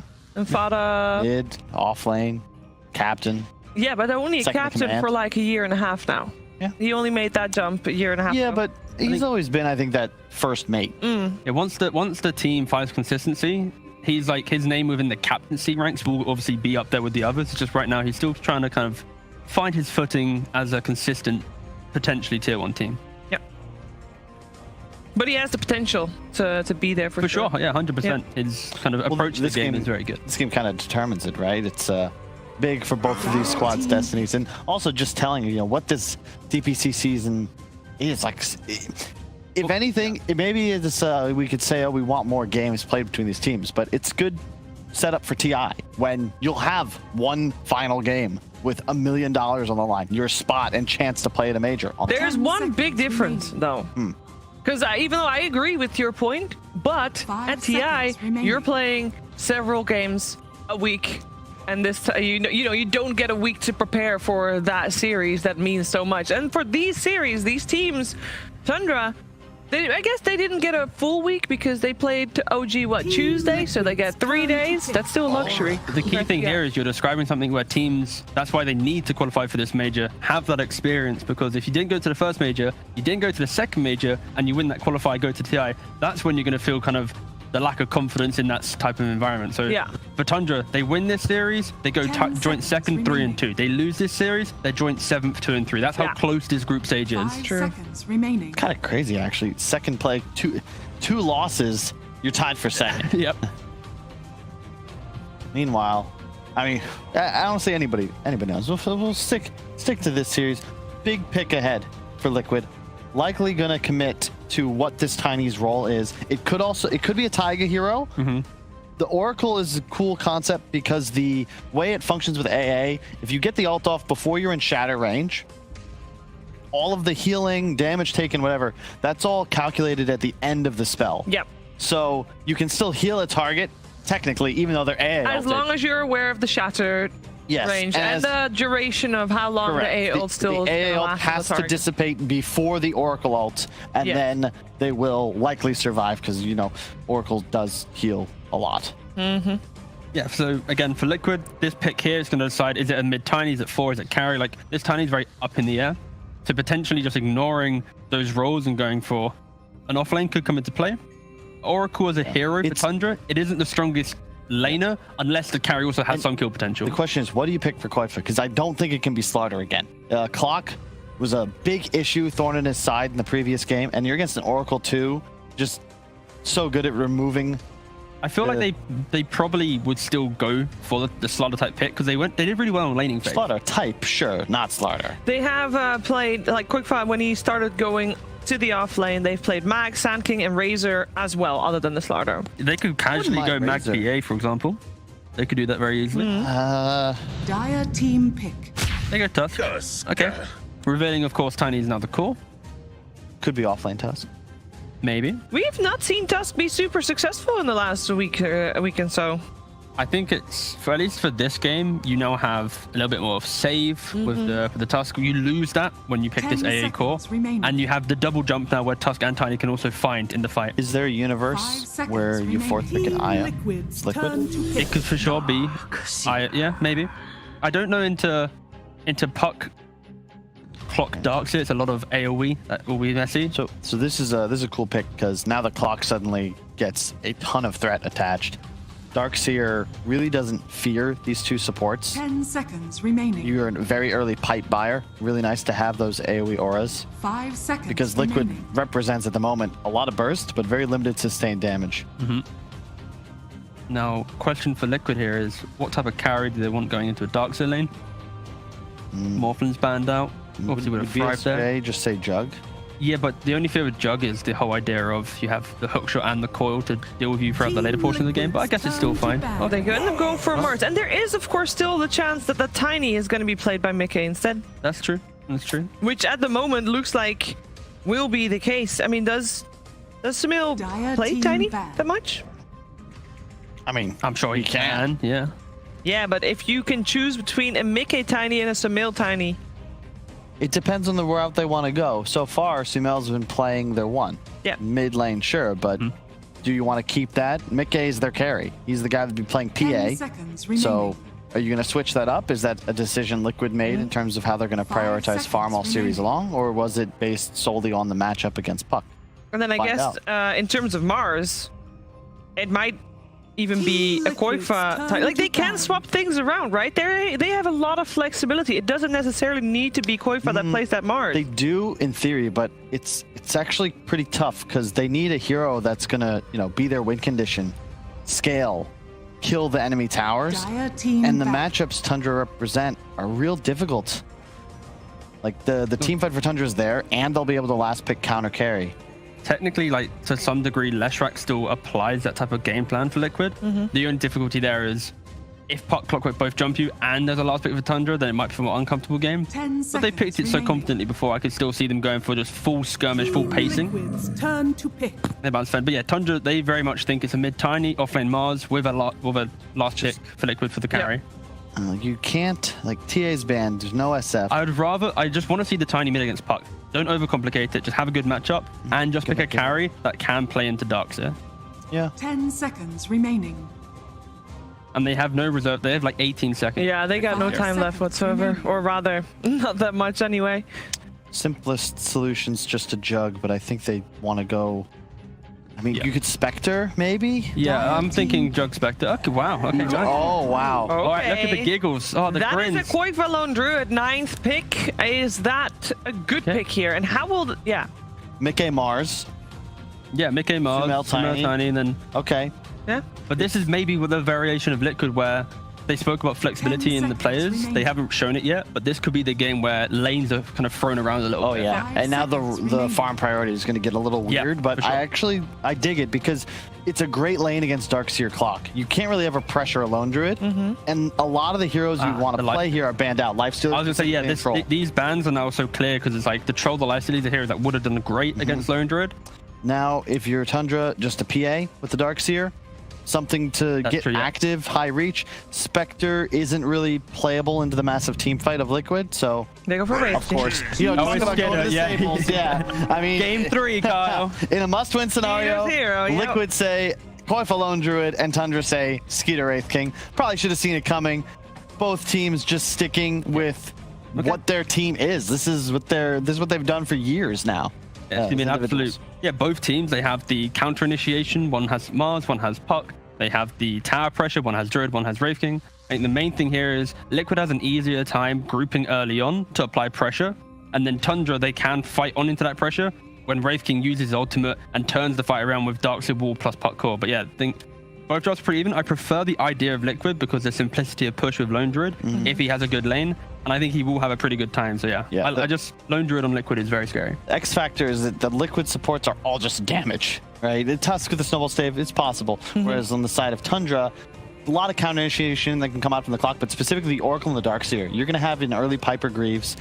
Maybe he'll go for an Ags, maybe go for Solar Crest, whatever, but you don't have that option on Liquid to get those really early supportive items. You don't have an Oracle. You don't have that hard save. So it's going to be more difficult for Liquid to execute team fights. They're going to want to burst a target immediately, but Tundra have the tools to prevent that from happening. And when you guys are talking about Lone Druid doing well against the Clock and the Darkseer, does that mean that we're going to see lane swaps until that lane is there for the side of Liquid? Like, is that the one that they want to set up for? This isn't going to be as devastating. We've seen some terrible stuff. I think these teams are going to be a lot simpler. Just go to the lane, apply the pressure, get the early farm and go. We're not going to heroes running around. Hopefully. Okay, well, hopefully that won't happen. We're going to find out what will happen together with Moxie and Purge. Here's game 3. All right, game number 3. We have a Skeeter Wraith King, we have a Koifa Lone Druid, and I have a feeling that once this game hits into the late game portion, we're in for a bloodbath, Purge. Yeah, it's going to be a fun match to watch. It's always cool to see games where teams have counterplay potential. Kyle was talking about having Oracle against Heavy Burst is going to make his role really important, not just because of his ulti, but also because of Fate's Edict can block magic. Some of his heroes here. They are going to spot the bear. The bear, I think, saw the orb, so that reveals that they are there, despite the smoke up on these non-hero units. But yeah, Koifa is going to be playing basically a carry this game, and Mickey is going to be playing off lane. We'll see how the role swap works out for him, but it's the heroes they're familiar with, so it should be okay. Yeah, I don't think you're concerned about this at all over on Liquid. I think, if anything, it's one of the strengths of the players that they have for their particular team, is they can be so incredibly flexible, whether it's Koifa, you know, playing the core role, or sometimes, you know, off lane. You know, Mickey has been, you know, dabbling in all different ones, depending on what their draft calls for. And yeah, now with Sumail added into the mix, you have just so much flexibility. But that one word giving them a lot of information over on the side of Tundra, being able to spot all 3 of those heroes over to the side. So they're going to bully Mickey away here. Bad. Taiga does get the bounty rune, but he's going to get a huge amount of damage here. Cost him a salve. Okay, he dodges the warp, so he'll be okay. A little bit of body block coming out here from the bear, too. Gonna slow them down just a bit. And yeah, otherwise, you know, should be a fairly standard matchup over here in the mid lane. Tiny, of course, doing fairly well against Puck. Christine quick with sending back his bear to get his first items, then he'll recall the bear to himself after his efficiency.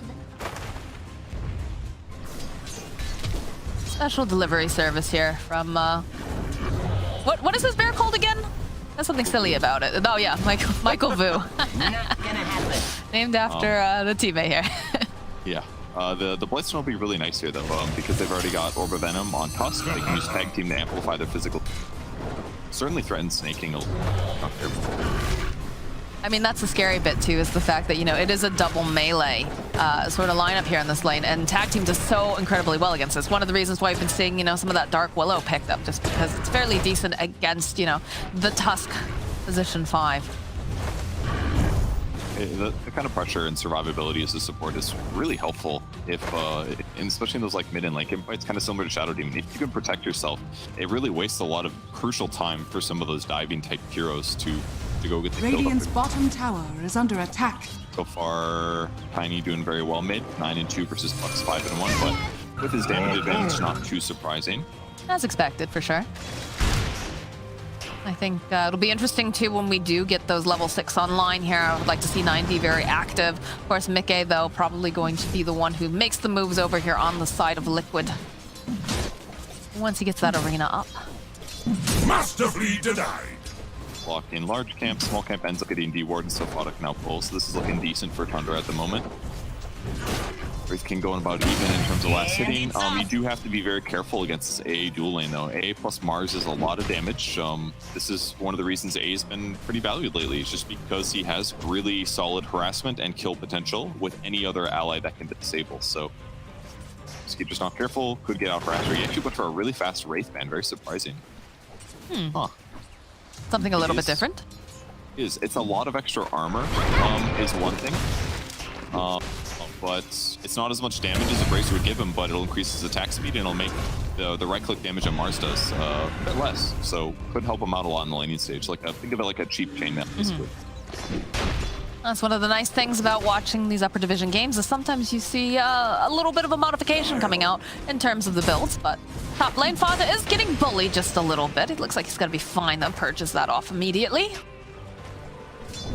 Too worried about getting dived over there actually. Works out alright though. Skeeter picks up level 3. Ooh. The bot lane, a little pressure on 3-3, but trap him back in. I mean, the initiation versus reinitiation coming out from both sides is pretty crazy in this bottom lane, right? So, you know, maybe you land a nice shards, snowball sort of thing, but you just follow up immediately with the cogs, with the battery assault, and just try to readjust here, so. They're just going to both hard commit, basically. They've got level 2 Ion Shell now, so this is looking really good for Tundra. They can skill vacuum too if they need it. If Void is not careful, gets out of position, it can be bad for him. Should be fairly quiet, though, until we get those level 6s online here for both sides. It might try. 33, he's ticking down. Wifel's gonna get the first blood. Tiger will fall next. Snaking. Well, I wish I would have gotten the bear. The bear, it was like there was 2 targets, both would have been really good. You want 300 gold, or do you want the experience of killing a hero and killing him? They made the right choice, of course. Radiant's middle tower. A little too much damage for 3-3 to tank through there. Boots coming for somebody else. I believe those are, snaking. They got boots out of that, so that's pretty big advantage. Level 2 battery assault, level 2 ion shell, running down his opponent's gonna be even easier because Sadowski is trying to get the fast orb of corrosion, so he's not gonna have his movement speed here. Be vulnerable for them. Could be indeed, as again another shards come out. Snaking is just ticking down, and that will be another kill here for Tiger over in the mid lane. 9 poking away at Smell. Not quite enough damage here. Doesn't have that orb up either, so Smell is going to be able to go use a bottle charge and has to play very carefully because he will definitely get doven by 9. Couldn't even tell that he had boots on Clockwork earlier. It's too much disable. Too much damage. Despite the ion shell potential and 2 people, that's I think the difference. I think they only had 1 ion shell when they fought to the death here, so Liquid just has to be careful when they choose to go for those kills and they pick the right moment.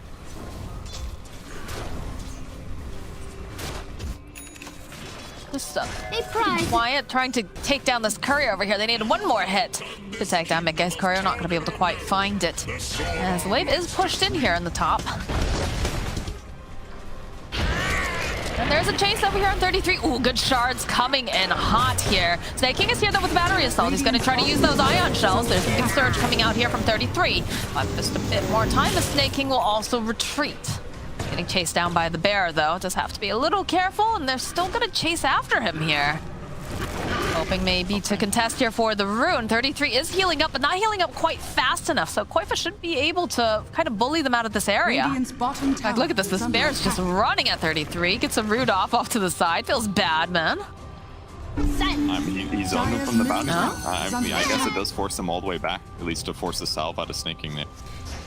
not all bad. I'm a little surprised he committed so hard, but hey, giving Tusk some moments to get last hits, gets him his boots. It's going to make their pressure even better. So this is kind of like the same thing that happened in the first game as well. Quickfun and Taiga as a dual lane partnership is they're just so good at winning their lane. They know the moments to force fights, and even though Tundra has conventional strong looking lanes, they keep getting these kills.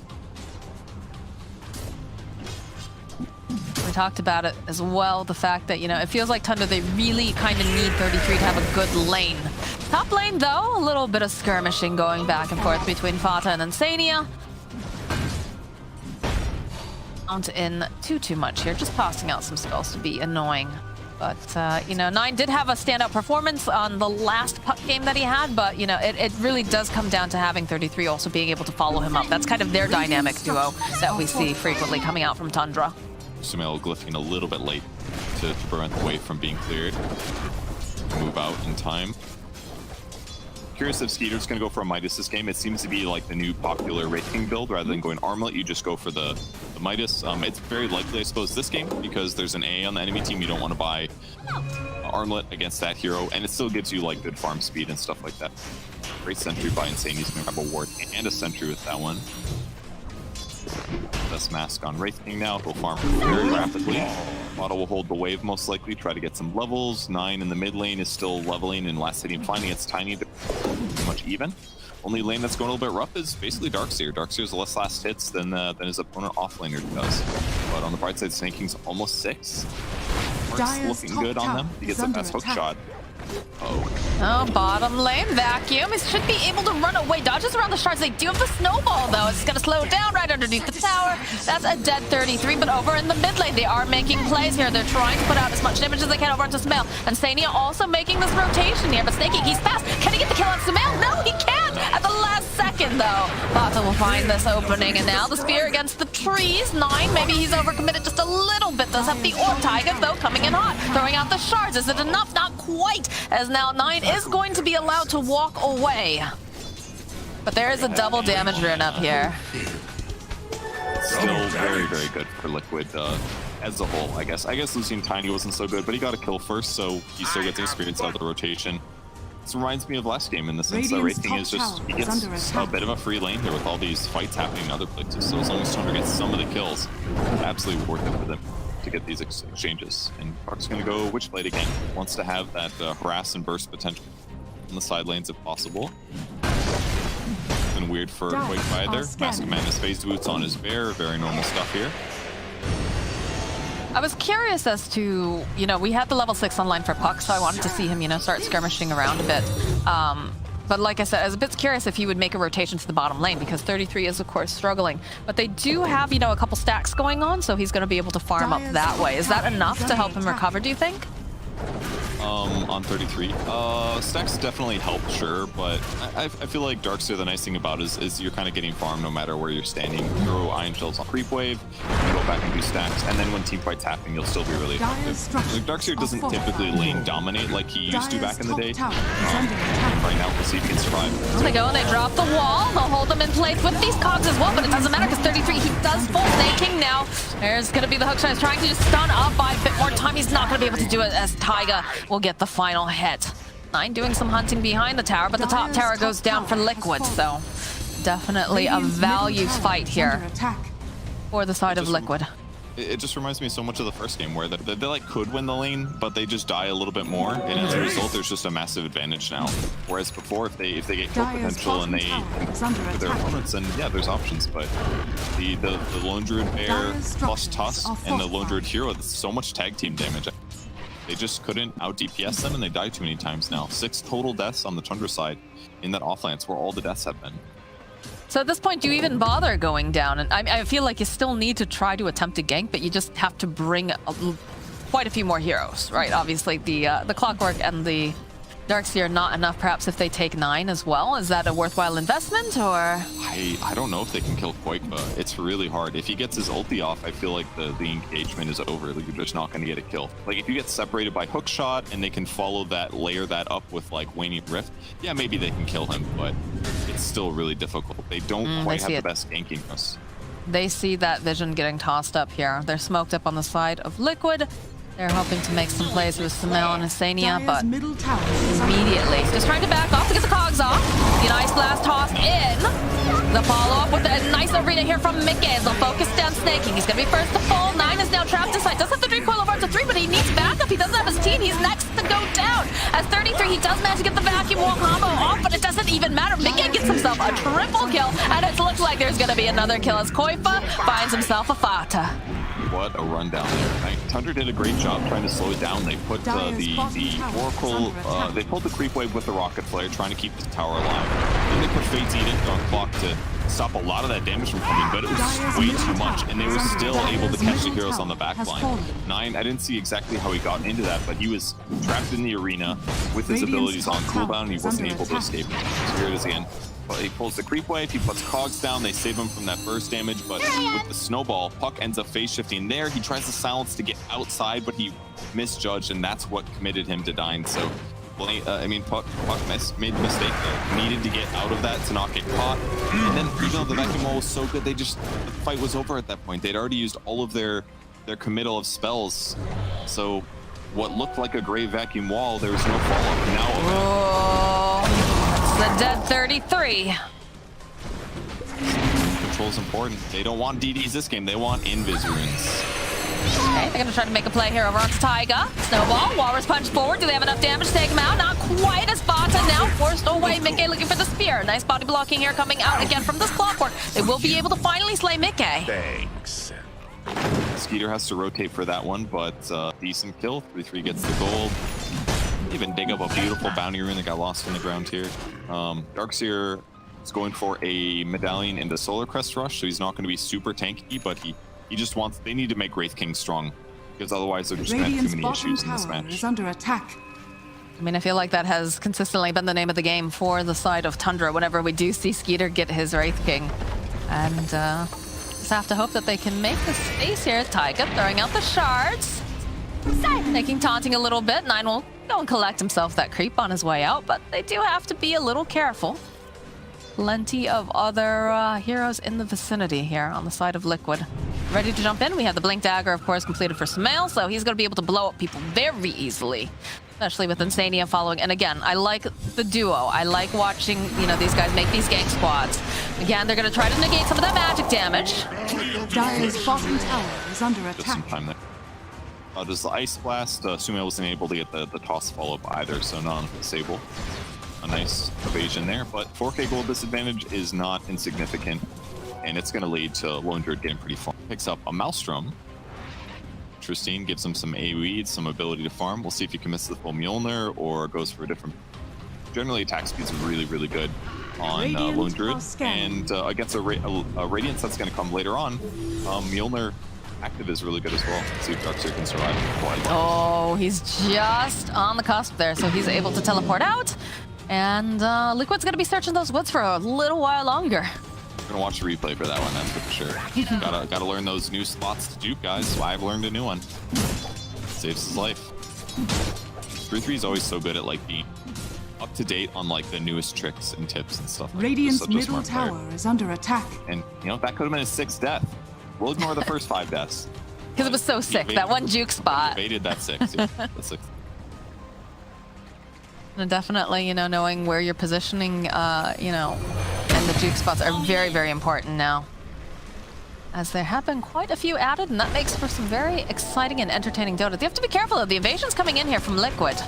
They spot themselves out a nice, juicy stack.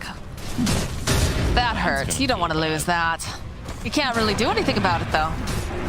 It's like they'd rather fight. Sumail's in position, but yeah, they're just going to clear. That one feels really bad. This is slowing down Skeeter so much. He ended up not going for the Midas, instead opting to go towards Relic and Radiance faster, but he still doesn't have the Relic picked up. Farm speed of the enemy team is just really high. Even Mickey is matching him on the Mars. He's gone tanky. Radiant structures. Is that the correct play to skip the Midas and go for the Radiance, or do you think that they're going for the Radiance because they know that they need to fight earlier? He probably was a little bit too contested to feel like Midas was the right play. This is probably Midas. If he had a free farm lane and gets it a couple minutes faster, yeah, he probably goes Midas, but this match it's been tough. Like, look where he's running. He's running behind the tier 2. They do not know where the gank is coming, or at least he's just trying to be safe. But he's got the relic finish, but he's just not. He's not able to maximize his farm because Lick pressuring so well. Oh, they want 33. They are hunting. Careful, my friend. Ooh. Do they see him? They spot him now, that's for sure. Avalanche toss, even an Ice Blast. They don't even need the Ice Blast. Smell just blows up the Dark Sphere. Just a little bit of a mistake there. Misestimating what the safe distance was. Quick by aiming for Mjolnir. He's getting pretty darn close to that. This Sumail just gets levels, then he moves around the map with 1 or 2 other heroes, and he's just looking for kills constantly. Gonna restrict Tundra's ability to get maybe go Pyga bottom though. Yeah, they're gonna see if they can make it happen. They've got the clockwork, of course, the silence waiting, ripped everything, and they'll find themselves a quick pickoff, but still, Koifa looming large right now. They definitely needed that though. Get something on the map, even if they're cooled down. Snaking, but I mean, Sumail spot snaking. Like gears in the rain. Dire's top tower is under attack. Death, but he did get a killing spree before that, so that'll be fine. That buys time for Skeeter here, who is trying to finish the Rad. His net worth is still okay. He's trying to hang in there. It's been hard because their jungle has just been invaded constantly by Liquid. They've, took away that giant stack that they had over on the side. And, like, look at the vision that they've got up to. You can see they've got some nice deep wards planted to keep tabs on everything. And, really just figure out, where are people? What are the item timings? This is, oh god, 30 Dire's middle tower is under attack. Spirit up against the tree. Get off the, okay, they get the save coming out here from Fata as they go and they drop that wall. They'll use the arena to walk away here. Sometimes you're like, this is the most killy kill I've ever seen. 9. You just mess it up. 9 is in no man's land, and Sumail collects himself another kill. He's the only one who can do this, though, I feel, right? Because he's the hardest one to get your hands on. But on the bright side, 3-3 doesn't die, at least. He's got a Solar Crest finish now. So now if they do group up and fight, at least they'll be a nice bundle, right? Give him speed armor, attack 3, all that good stuff. Yeah, but they're already in the pit here, Purge. This is looking like this will be our first Roche here for Liquid, and I'm not sure how they go and they can test this. I don't think they can they? It's hard. They have so much minus armor. Both Corrosion and Medallion and Blightstone. Yeah, look at he's just melting. Stack. On the bright side, I'm sure they're going to be happy. They do get the Philosopher's Stone. I can hear Fogged in the back just like, oh, they got the Philo Stone. It's fine. But, 9 poking away over here. They can't do anything about this, though. This Roche goes down. It's going to be Koifa grabbing up that Aegis. So that is our first Roche of the game. And, man, Liquid, they have all the momentum right now. Bottom lane snaking. Tossed up here. Hook shot. Ice Blast coming in hot, though. So it doesn't even matter. Sumail just tosses the tree out and says, get out of my lane. Throws the tree and walks away like a cool guy. Yeah, you can see the sunglasses going down over his eyes, too, as he strolls out. Cool guys don't look at explosions. Fight!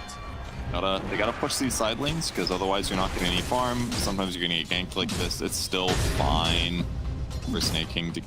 And now that they know Sumail was bottom, they are running to see if they can hide it. Yeah, Dream Coil's gonna get used immediately over to Tiger. They're gonna try to burst him down so that way he doesn't have any save left. So he will fall. The hunt is on. But they're not able to grab their hands on anybody beyond that. They wanted to run in, but they're like, this is a bad idea. But they have the vision. They have those wards over to the side, so Mickey, he knows exactly. Except for the fact that Knight is hiding in the trees, but I mean, what can this puck really hope to do too much other than just blink Mickey? Cancel out that blink dagger. Orbing forward here, gonna try to root down the bear. Jump forward though, coming up from Mickey as he's just gonna immediately try to go and blow up Fata. There'll be no saving this time around. 33-2 caught over here on the side, and it's a Dream Coil coming out, but it doesn't do a whole heck of anything as Tundra is just forced to run away. Oh, Mickey with the spear back over onto Skeeter. The buybacks come out immediately now from Tundra. It's going to come right back up again, but the burst damage is real. 9 trying to click away over here on Mickey. Over on the back lines, they do end up losing Insania. Mickey falls. They get the nice vacuum off. Can they finish him off, though? But Sumail does so much damage. They get the save up over onto Skeeter. They're going to hunt down, and they will be able to go collect the kill over onto Sumail. Koifa now running. The creeps kind of blocking him into place. The shards coming in. Oh, long-range stun, though, over here on the bear. They want to at least clean up on this. Nice spear, though, coming out from Koifa's bear. Orb now.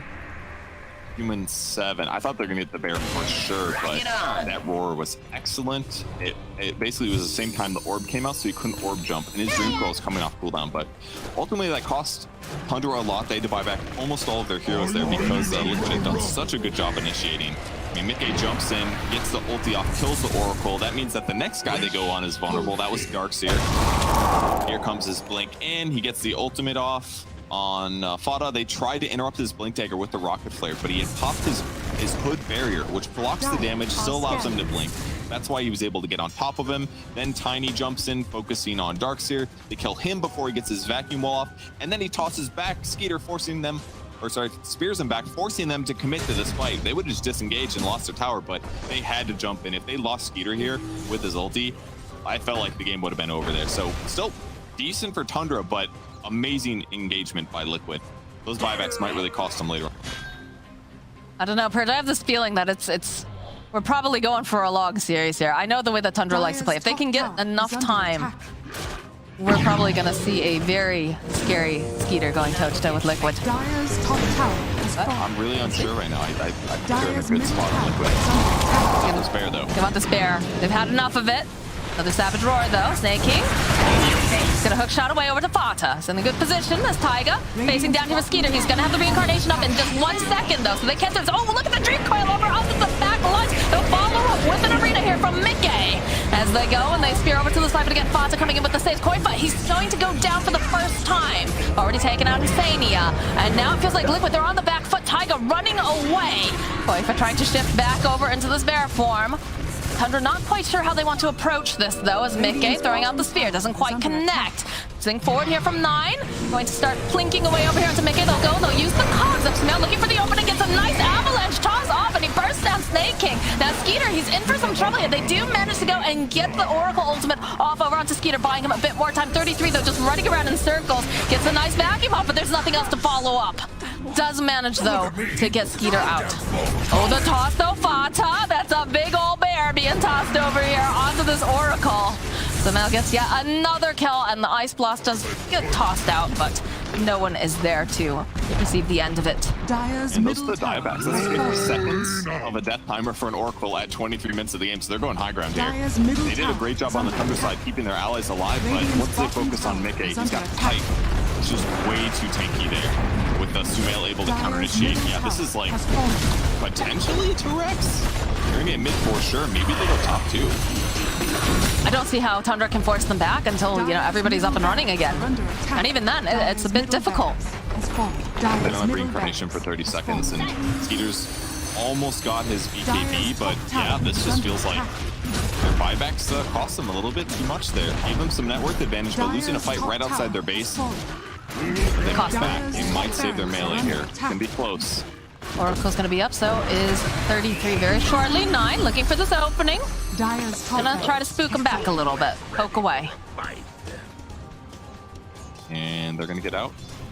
Really big advantage now for Liquid. They needed to win that fight pretty decisively, and the first half of the fight went really good. If they didn't have Aegis on Lone Druid, they would have looked really great in that engagement. If he would have died the first time, they could have maybe picked off 1 or 2 other heroes, but Mail's just always ready. miCKe's just done a great job. He's been playing exactly how Quick did in game 1. He gets the fast hood, the fast pike. He knows that all of his cores are difficult to kill, so he just has to get ultra tanky, and he took the focus after that first initial engagement. We do see some different solutions, though, coming out, but we talked about, you know, Sumail. He's actually picked up that BKB now, so it's going to be very hard to pin him down. On the flip side of things, though, do have an Aeon Disc picked up now for Puck. Very important that he can stay alive. And this Oracle getting closer and closer to a Blink Dagger, which I feel like is so necessary for Fata, because they really need to take him out of the equation, and they're doing a good job of it, it seems, most times here on the side of Liquid.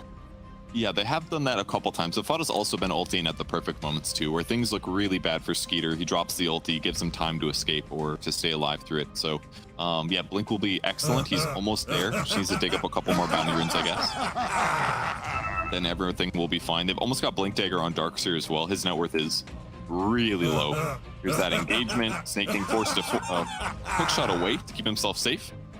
Taiga looked like he was in a good position. This looked great initially, but Puck's counter initiation was just so good. Wraith King ulti goes off. They're able to pick off the Lone Druid. The vacuum's excellent. They pick up Koikva. Almost got Taiga. And they do eventually clean him up.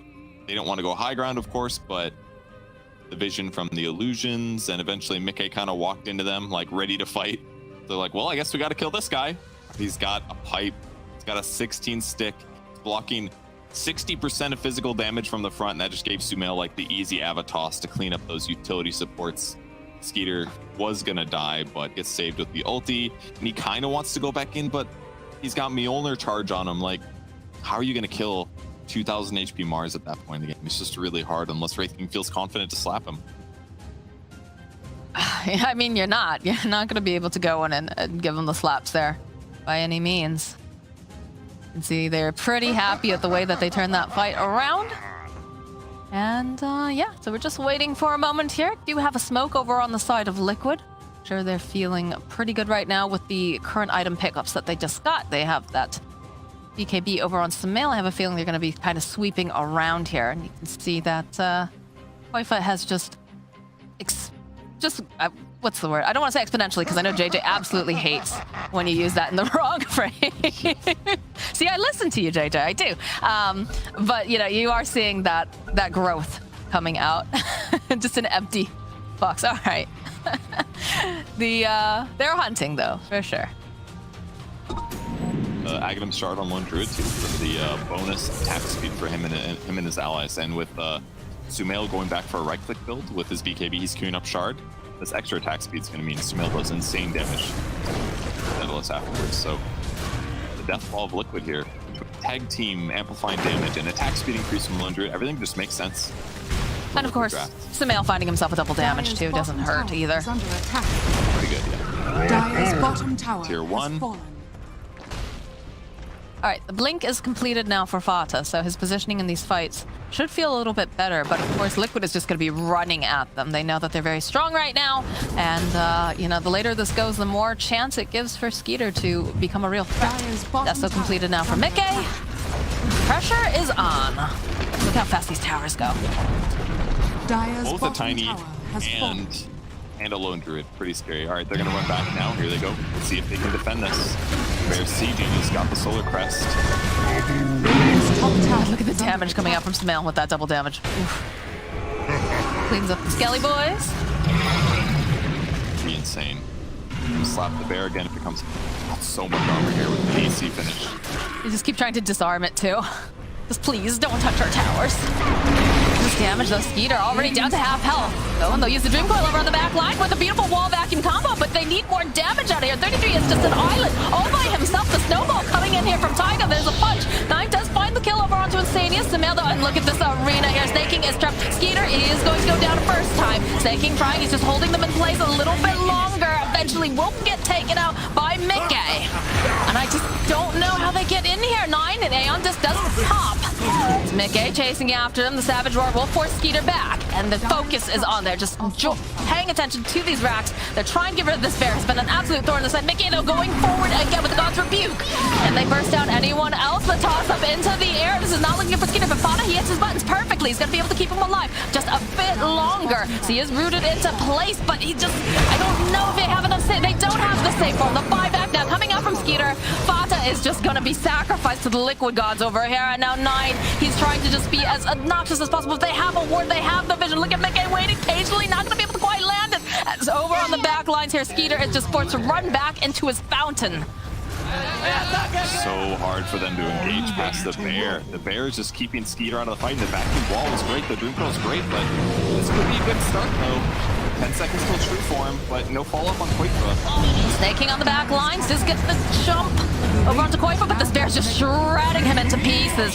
Sumail, BKBing, he's gonna teleport away. Koifa though is left behind. 9 here, gonna keep trying to poke. Do you have that Dream Coil? But Sumail, he sticks around. He decides he's not quite done just yet as Koifa's getting chased down here by Skeeter, but the GG does get called. They realize this bear, this rock, everything coming out from Liquid is just too strong. Liquid played amazing this game. They crushed that safe lane. The Lone Druid plus Tuss lane. They killed Clock and Darkseer so many times. They took those heroes out of the game as a factor, and that was like 2 of their major damage sources in that match. made Puck's rotation.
Let's take it slow. Where you go, I go too. And if you hit the bottom, I'm going down with you. Let's take it slow. Who cares where we gotta be? You know you'll have a good time wherever you're with me. Let's take it